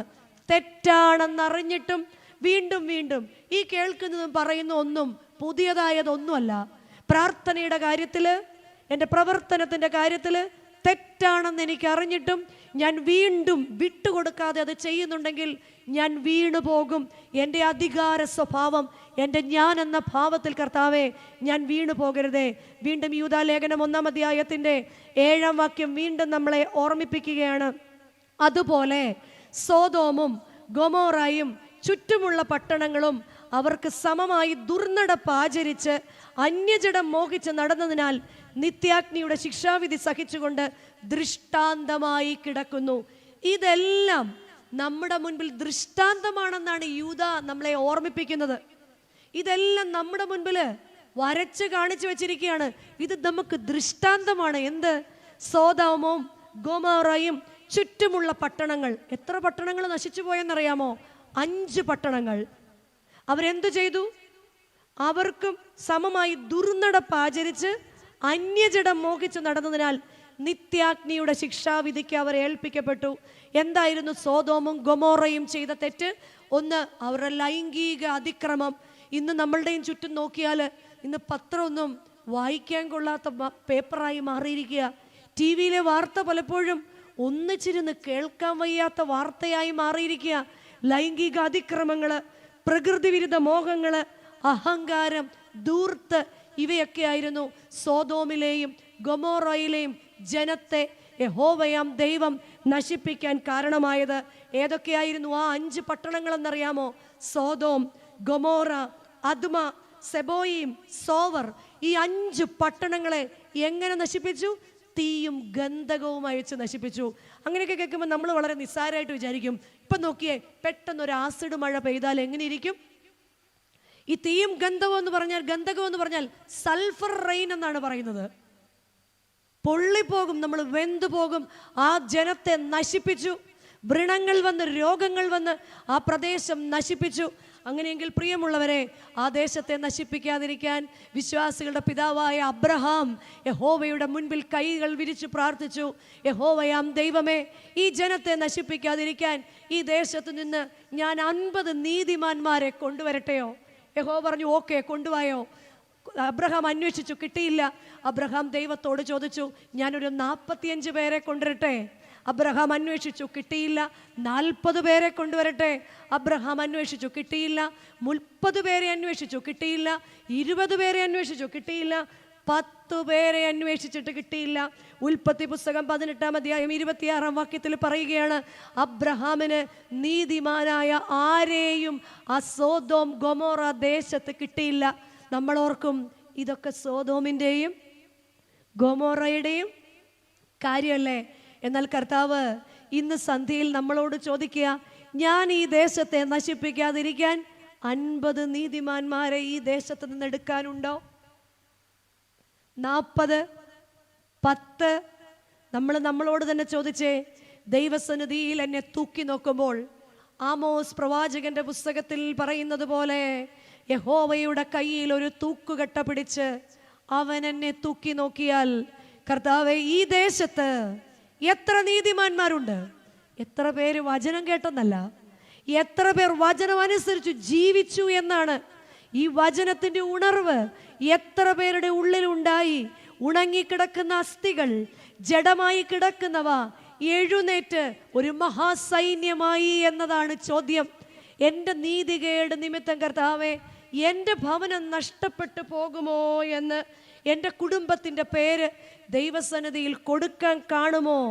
അനുസരണം അഭിനയിച്ച ജനം, ബന്ധങ്ങളിൽ ദൈവം മുൻപാകെ ബന്ധങ്ങളിൽ സ്നേഹം കാണിച്ചിട്ടും സ്നേഹമില്ലാത്ത ജനം. എൻ്റെയും നിങ്ങളുടെയും ഒക്കെ ജീവിതത്തിൽ ലൈംഗിക അതിക്രമങ്ങളെന്ന് നമ്മൾ പറയുന്നു. എന്നാൽ നമ്മൾ ആരാണെന്ന് അറിയണമെങ്കിൽ നമ്മളുടെ ഫോണിൻ്റെ ഹിസ്റ്ററി എടുത്തൊന്ന് നോക്കിയാൽ മതി. നമ്മളുടെ ഫോണിൻ്റെ ഹിസ്റ്ററി ഒന്ന് എടുത്ത് നോക്കിയാൽ മതി. നമ്മൾ ആരാണെന്ന് അറിയണമെങ്കിൽ നമ്മളും നമ്മളുടെ കൂട്ടുകാരുമായിട്ടുള്ള സംഭാഷണം കേട്ടാൽ മതി. നമ്മൾ ആരാണെന്ന് അറിയണമെങ്കിൽ ആ മഗ്ദലനക്കാരി മറിയത്തെ പാപിനിയായ സ്ത്രീ എന്ന് പറഞ്ഞ് ദേശത്തിലെ മുഴുവൻ പേരും കല്ലെറിയാൻ തുടങ്ങിയപ്പോൾ അവൾ ഓടി യേശുവിൻ്റെ കാൽക്കൽ വന്നു വീണു. യേശു തമ്പുരാനോ തറയിൽ കുനിഞ്ഞിരുന്ന് എഴുതുക മാത്രമാണ് ചെയ്തത്. കാരണം എന്തായിരുന്നു? യേശു തമ്പുരാൻ ഓർമ്മ വന്നു. വർഷങ്ങൾക്ക് മുൻപ്, 33 വർഷങ്ങൾക്ക് മുൻപ് യഹൂദ മലനാട്ടിൽ കന്യക ഗർഭം ധരിച്ച് ഒരു പുത്രനെ വഹിച്ചു. യൗസേപ്പ് എന്ന പുരുഷൻ ദൈവശബ്ദം കേട്ട് വിമർശിക്കുന്നവരുടെ നടുവിൽ വിമർശിക്കുവാൻ ഏൽപ്പിച്ചു കൊടുക്കാതെ ആ കന്യകയെ ചേർത്ത് പിടിച്ചത് കൊണ്ടാണ് അന്നവൾ കല്ലെറിഞ്ഞു കൊല്ലപ്പെടാതിരുന്നത്. അങ്ങനെയെങ്കിൽ പ്രിയമുള്ളവരെ, ചുറ്റിൽ നിന്നും മറ്റുള്ളവരെ വിമർശിക്കുമ്പോൾ നമ്മൾ നമ്മളോട് തന്നെ ചോദിക്കുക, ബന്ധങ്ങളിൽ എത്രമാത്രം പരിശുദ്ധാത്മാവുണ്ട് എന്ന്. നമ്മൾ ബന്ധങ്ങളിൽ എങ്ങനെയായിരിക്കണം? പാട്ടുകാരുടെ കൂടെ നമ്മൾ പാടാറുണ്ട്, ബന്ധങ്ങളിൽ എൻ്റെ കർമ്മങ്ങളിൽ എന്നെ നിൻ ജീവസാക്ഷിയായി നിർത്തിയിടുവാൻ. ബന്ധങ്ങളിൽ എൻ്റെ കർമ്മങ്ങളിൽ എന്നെ നിൻ ജീവസാക്ഷിയായി നിർത്തിയിടുവാൻ. പരിപാവനാത്മാവിൻ വരദാനമെന്നിൽ പകരുന്ന സ്നേഹവും ദാനമല്ലേ. പരിപാവനാത്മാവിൻ വരദാനമെന്നിൽ പകരുന്ന സ്നേഹവും ദാനമല്ലേ. എല്ലാം ദാനമാണെന്ന് പറയുന്ന നമുക്ക് ബന്ധങ്ങളിലും, കർത്താവേ എൻ്റെ കർമ്മങ്ങളിലും ഞാനൊരു ക്രിസ്ത്യാനിയായിട്ട് അഭിനയിച്ച് ജീവിക്കുന്നയാളാണോ? അനുസരണം അഭിനയിക്കുന്നതിനേക്കാൾ കൂടുതൽ സോദോമിലും ഗൊമോറയിലും നീതിമാനെ അന്വേഷിച്ച് വന്നതുപോലെ ഇന്ന് രാത്രിയിൽ 2025 അവസാനത്തിൽ ഈ ദേശത്ത് എത്ര നീതിമാനുണ്ടെന്ന് ചോദിക്കുമ്പോൾ, കർത്താവേ ഇതാ ഞാൻ എന്ന് പറയുമ്പോൾ ദൈവസന്നിധിയിൽ നമ്മുടെ പുസ്തകം തുറക്കും. എൻ്റെയും നിങ്ങളുടെയും പ്രവർത്തികളെ ദൈവം തമ്പുരാൻ വായിച്ചാൽ അവൻ്റെ സന്നിധിയിൽ നമ്മൾ എങ്ങനെ, എൻ്റെ അഹങ്കാര സംസാരം, എൻ്റെ ദുർനടപ്പ്, അവയൊക്കെ കർത്താവ് തൂക്കി നോക്കിയാൽ ഞാൻ എന്തായിത്തീരും? വീണ്ടും ശ്ലീഹ 4ാമത് ഓർമ്മിപ്പിക്കുന്ന കാര്യം അജ്ഞതയുള്ള ജനത്തെക്കുറിച്ചാണ്. എന്താണ് അജ്ഞതയുള്ള ജനത്തെക്കുറിച്ച് പറയുന്നത്? മോശയുടെ മരണസമയത്ത് മോശയുടെ ശരീരത്തെ കൊണ്ടുപോകുവാൻ വേണ്ടി സാത്താൻ അവൻ്റെ സൈന്യവുമായിട്ട് വന്നപ്പോൾ മീഖായേൽ അവനെ ബത്സിക്കുക മാത്രമത്രേ ചെയ്തത് എന്നാ പറയുന്നത്. യേശുവിൻ്റെ നാമത്തിൽ ബത്സിക്കുക മാത്രമാണ് ചെയ്യുന്നത്. എന്നാൽ പ്രധാന ദൂതനായ മീഖായേലിന് വലിയ കാര്യങ്ങളൊക്കെ പറയാൻ അവിടെ ഉണ്ടായിരുന്നു, തർക്കിക്കത്തക്ക കാരണങ്ങളൊക്കെ അവിടെ ഉണ്ടായിരുന്നു. എന്നാൽ ദൂഷണവിധി ഉച്ചരിക്കാതെ കർത്താവ് നിന്നെ ബത്സിക്കട്ടെ എന്ന് പറഞ്ഞു മാത്രമേ ഉള്ളൂ. എന്നാൽ ഞാനും നിങ്ങളും ഒരു വാക്കിനെങ്കിലും വിട്ടുകൊടുക്കുന്നവരാണോ? നമ്മൾ ഒരു വാക്കിനെങ്കിലും വീട്ടിലോ നാട്ടിലോ വിട്ടുകൊടുക്കുന്നവരാണോ? നമ്മളെക്കുറിച്ച് പറയാണ്, ഇവരോ തങ്ങൾ അറിയാത്തത് എല്ലാം ദുഷിക്കുന്നു. നമുക്ക് ഈ അമേരിക്കയിലെ കാര്യം വരെ നമ്മൾ ചർച്ച ചെയ്യും അല്ലേ? അങ്ങ് അമേരിക്കയിലെ കാര്യം വരെ നമ്മൾ ചർച്ച ചെയ്യും. നമ്മുടെ നാവ് പാപത്തിന് കാരണമാകരുത്. കാരണം പറയുകയാണ്, ബുദ്ധിയില്ലാത്ത മൃഗത്തെ പോലെ സ്വാഭാവികമായി ഗ്രഹിക്കുന്നവാകിയാലൊക്കെയും തങ്ങളെ തന്നെ വഷളാക്കുന്നു. നമ്മൾ ബുദ്ധിയില്ലാതെ സംസാരിക്കുന്നതിന് പറയാണ്, നമ്മൾ നമ്മളെ തന്നെ വഷളാക്കുന്നു. ചേർത്ത് അത് നിസ്സാരമായി കാണരുത്. അടുത്ത വാക്യം പറയാണ്, അവർക്ക് അയ്യോ കഷ്ടം. അവർക്ക് അത് എന്തെങ്കിലുമൊക്കെ പറഞ്ഞതിൻ്റെ ബാക്കി പറഞ്ഞെന്നേ, ആരെങ്കിലും ഒക്കെ പറയുന്നതിൻ്റെ ബാക്കി പറഞ്ഞെന്നേ. ഇപ്പൊ ഇവിടുന്ന് വീട് വരെ നടന്നു പോകാൻ പലപ്പോഴും ഞാൻ ചിന്തിച്ചിട്ടുണ്ട്. ഈ കൺവെൻഷൻ നടക്കുന്ന വേദിയിൽ, പെരുന്നാൾ നടക്കുന്ന വേദിയിൽ, ഈ കല്യാണം നടക്കുന്നിടത്തൊക്കെ എല്ലാവരും മറ്റുള്ളവരോട് സംസാരിക്കാതിരിക്കാൻ ഉറക്ക പാട്ട് വെക്കും. ഞാൻ പലപ്പോഴും ചിന്തിച്ചിട്ടുണ്ട്, ഈ മനുഷ്യർ തമ്മിൽ കാണുമ്പോൾ എന്തെങ്കിലും ഒന്ന് മിണ്ടണമെങ്കിൽ ഇത് കുറച്ചു നേരം ഒന്ന് ഓഫ് ചെയ്ത് പിന്നെ അത്രയോ ഒരു കാര്യമുണ്ട്. എന്താണെന്നറിയാമോ?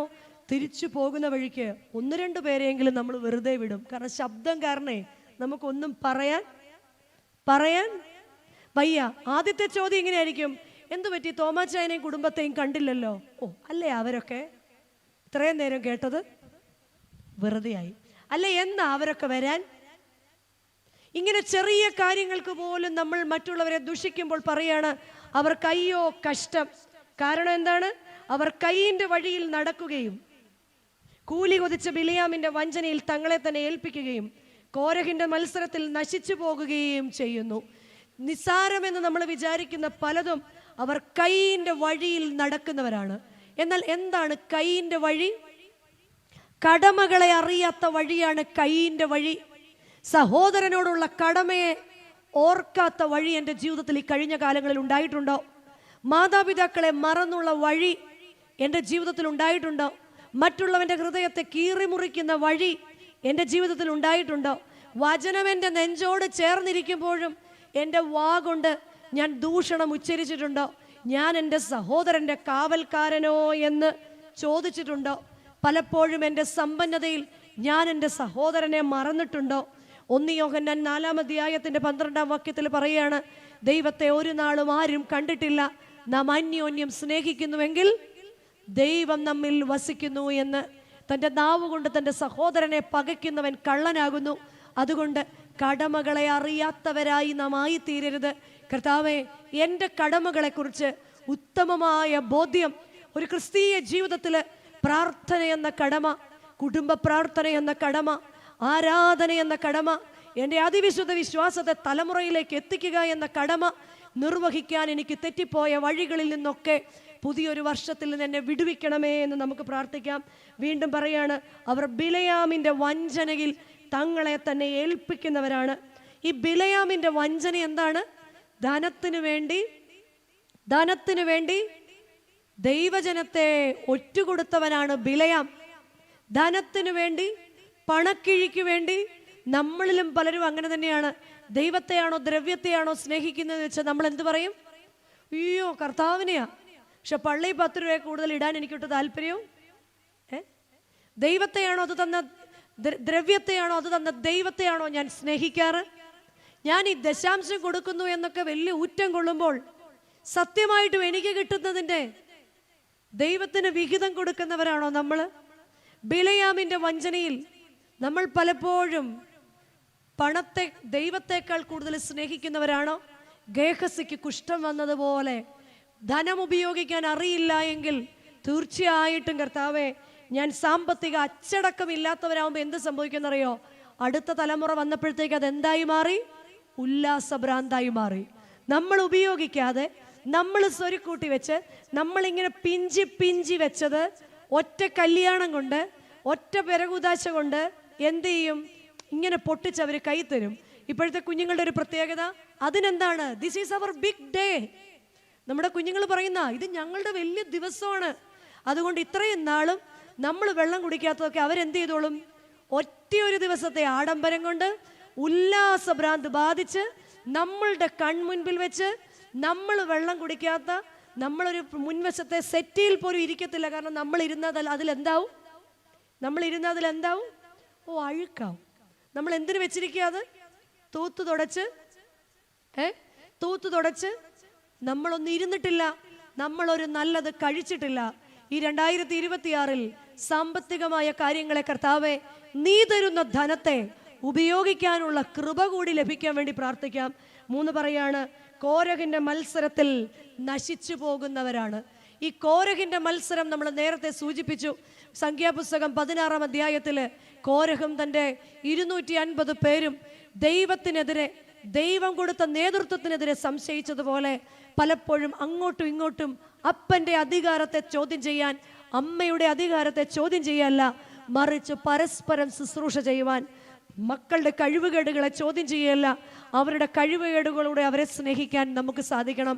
ആകയാൽ പ്രിയമുള്ളവരെ, ഈ സന്ധ്യയിൽ യൂദാ ലേഖനത്തില് ലേഖനകർത്താവായ വിശുദ്ധ സ്ലീഹന്മാരിൽ ഒരുവനായ യൂദാ നമ്മോട് പറയുകയാണ്, ആകയാൽ പ്രിയമുള്ളവരെ, നിങ്ങളുടെ അതിവിശുദ്ധ വിശ്വാസത്തെ ആധാരമാക്കി നിങ്ങൾക്ക് തന്നെ ആത്മീക വർധനവ് വരുത്തിയും പരിശുദ്ധാത്മാവിൽ പ്രാർത്ഥിച്ചും നിത്യജീവനായിട്ട് നമ്മുടെ കർത്താവായ യേശുക്രിസ്തുവിൻ്റെ കരുണയ്ക്കായിട്ട് കാത്തിരുന്നും ദൈവസ്നേഹത്തിൽ നമ്മളെ തന്നെ സൂക്ഷിക്കുകയും ചെയ്യുവിൻ. പഴയ വർഷത്തിൽ കർത്താവെ, ഞാൻ എന്നെ തന്നെ ഒന്ന് കേട്ട് ശോധന ചെയ്തു. ഞാൻ പഴയ ഇസ്രായേൽ ജനത്തെ പോലെയാണോ? പിറുപിറുപ്പോടുകൂടി നടക്കുന്നവനാണോ? അനുസരണക്കേട് കാട്ടുന്നവനാണോ? ഞാൻ ദൈവത്തിനെതിരെ പരാതി പറയുന്നവനാണോ? ഞാൻ ജനത്തിനെതിരെ വിരൽ ചൂണ്ടുന്നവനാണോ? ദൈവമേൽപ്പിച്ചിരിക്കുന്ന നേതൃത്വത്തെ ഞാൻ ചോദ്യം ചെയ്യുന്നവനാണോ? വിശ്വാസത്തിൽ തണുത്ത് കാളക്കുട്ടിയെ ഉണ്ടാക്കിയതുപോലെ ജീവിക്കുന്നവനാണോ? കർത്താവേ, എൻ്റെ അനുസരണക്കെടിനെ ഒന്ന് മാറ്റണേ. 2 അധികാരമോഹം, ഞാൻ എന്തിലാണ് വീണു പോകുന്നതെന്ന്, എൻ്റെ ആത്മീക വർധനവിന് തടസ്സം വരുത്തുന്ന എന്തു മോഹമാണ് എന്നെ കീഴ്പ്പെടുത്തുന്നത്. 3 അനുസരണം അഭിനയിക്കുന്ന ജനം. സോദോമിലെയും ഗൊമോറയിലെയും ജനം അനുസരണം അഭിനയിക്കുന്നത് പോലെ ദൈവമേ, നിന്റെ മുൻപിൽ അനുസരണം അഭിനയിക്കാതെ പൂർണ്ണമായിട്ടും മുട്ടുമടക്കുകയും കണ്ണ് നിറഞ്ഞൊഴുകുകയും ചെയ്യുന്നവരുടെ തലമുറ നശിച്ചു പോകാത്തത് കൊണ്ട് നീതിമാനായിട്ട് ദേശത്ത് വർദ്ധിക്കുവാൻ, 4 ദൂഷണങ്ങൾ കൊണ്ട് മറ്റുള്ളവരെ കീറി മുറിക്കാതെ ഇരിപ്പാൻ കർത്താവെ പുതിയ വർഷത്തിൽ എന്നെ സഹായിക്കണമേ എന്ന് നമുക്ക് പ്രാർത്ഥിക്കാം. ആയതിന് ദൈവത്തിൻ്റെ പരിശുദ്ധാത്മാവ് നമ്മെ ഓരോരുത്തരെയും സഹായിക്കട്ടെ എന്ന് പ്രാർത്ഥിക്കുകയും ആശംസിക്കുകയും ചെയ്യുന്നു. അനുഗ്രഹിക്കപ്പെട്ട ഈ വർഷത്തിൻ്റെ അവസാനത്തെ ദിവസത്തിൽ കർത്താവെ, അങ്ങേ തിരുസന്നിധിയിൽ ഞങ്ങളെല്ലാവരും ആയിരിക്കുമ്പോൾ ഞങ്ങളെ തന്നെ പൂർണ്ണമായിട്ട് സമർപ്പിച്ചുകൊണ്ട് പ്രാർത്ഥിക്കുക. അറിഞ്ഞു അറിയാതെയും ഞങ്ങൾ ചെയ്തു പോയ സകല തെറ്റുകളും അങ്ങേ തിരുസന്നിധിയിൽ ഞങ്ങൾ ഓർക്കുന്നു. ഞങ്ങൾ അനുസരണമില്ലാത്തവരായിട്ട്, ഞങ്ങൾ പിറുപിറുപ്പുള്ളവരായിട്ട്, ഞങ്ങൾ പ്രാർത്ഥനയിൽ തണുത്തു പോകുന്നവരായിട്ട്, ഞങ്ങൾ മറ്റുള്ളവരെ ചോദ്യം ചെയ്യുന്നവരായിട്ട്, ഞങ്ങൾ അധികാരമോഹങ്ങൾ കൊണ്ട്, ബലഹീനതകൾ കൊണ്ട് പലപ്പോഴും വീണുപോയിട്ടുണ്ട്. നാഥാനുസരണം അനുഭവിച്ച അഭിനയിച്ച സോദോമിനെയും ഗൊമോറയും പോലെ ഞങ്ങളായിത്തീരരുതേ എന്ന് നമുക്ക് പ്രാർത്ഥിക്കാം. ദൈവസന്നിധിയിൽ നമ്മളെ തന്നെ സമർപ്പിക്കാം, നമ്മുടെ തലമുറകളെ സമർപ്പിക്കാം. കഴിയേണ്ടതെല്ലാം കഴിഞ്ഞു പോയി കർത്താവെ, ഒഴിയേണ്ടതെല്ലാം ഇതുപോലെ ഒഴിഞ്ഞു പോകുകയും ചെയ്യും. പുതിയ സൃഷ്ടിയായിട്ട് നീ ഇനി നൽകുന്ന ആയുസ്സിൽ അനുഗ്രഹമുള്ളവരായി തീരുവാൻ ഞങ്ങളെ സഹായിക്കണമേ. 2026 എന്ന് പറയുന്ന വർഷം അവിടുന്ന് ഞങ്ങൾക്ക് ദാനമായി തരുന്നുവെങ്കിൽ വിവേകത്തോടെ ജീവിപ്പാൻ കർത്താവ് കൃപ കൂടെ ഞങ്ങൾക്ക് തരണമേ എന്ന് പ്രാർത്ഥിക്കാം. ഞങ്ങളുടെ അതിവിശുദ്ധ വിശ്വാസത്തെ കർത്താവെ നഷ്ടപ്പെടുത്തി കളയാതെ പരിശുദ്ധാത്മാവുള്ളവരായി, നിത്യജീവനെക്കുറിച്ച് ബോധ്യമുള്ളവരായി, ദൈവസ്നേഹത്തിൽ ജ്വലിക്കുന്നവരായി തീരുവാൻ കർത്താവ് ഞങ്ങളെ സഹായിക്കുമാറാകണമേ എന്ന് താഴ്മയോടെ ഞങ്ങൾ പ്രാർത്ഥിക്കുന്നു. കൃപയോടെ കേട്ടറിലുമാറാകണമേ. ഈ അനുഗ്രഹിക്കപ്പെട്ട ഈ ദിവസത്തിൽ ഈ ശാന്തിപുരം യൂണിയൻ കൺവെൻഷനിൽ ഭാഗമായി തീരുവാൻ ദൈവം അനുവദിച്ച ദൈവത്തിൻ്റെ വലിയ കൃപയ്ക്കായിട്ട് സ്തോത്രം ചെയ്യുന്നു. ആയതിന് ഇവിടേക്ക് ക്ഷണിച്ച ഇതിൻ്റെ എല്ലാ സംഘാടകരോടുള്ള നന്ദിയും സ്നേഹവും കടപ്പാടും അറിയിക്കുന്നു. വേദിയിൽ ഉപവിഷ്ടരായിരിക്കുന്ന ഏറ്റവും സീനിയർ അച്ഛൻ മുതൽ ഏറ്റവും ചെറിയ അച്ഛൻ വരെ എല്ലാ അച്ഛന്മാരോടുള്ള നന്ദിയും സ്നേഹവും കടപ്പാടും അറിയിക്കുന്നു. ഇത്രയും നേരം ശ്രദ്ധയോടെ കേട്ടിരുന്ന ദൈവജനത്തെ ദൈവം അനുഗ്രഹിക്കട്ടെ എന്ന് പ്രാർത്ഥിക്കുന്നു. നമ്മുടെ ഒരുമനപ്പെട്ടുള്ള പ്രാർത്ഥന അനേക നീതിമാന്മാർ ദേശത്തുണ്ടാകുവാൻ തക്കവണ്ണം, നമ്മുടെ തലമുറകളുടെ അനുഗ്രഹത്തിനായി തീരുവാൻ തക്കവണ്ണം ദൈവം എല്ലാവരെയും സഹായിക്കട്ടെ എന്നും 2025 ഒഴിഞ്ഞു പോകുമ്പോൾ 2026 പ്രത്യാശയോടെ വരവേൽക്കാൻ ദൈവം എല്ലാവരെയും സഹായിക്കട്ടെ എന്ന് പ്രാർത്ഥിച്ചുകൊണ്ട് ആശംസിച്ചുകൊണ്ട് എൻ്റെ വാക്കുകളെ നിർത്തുന്നു. ദൈവം എല്ലാവരെയും സമൃദ്ധിയായിട്ട് അനുഗ്രഹിക്കട്ടെ.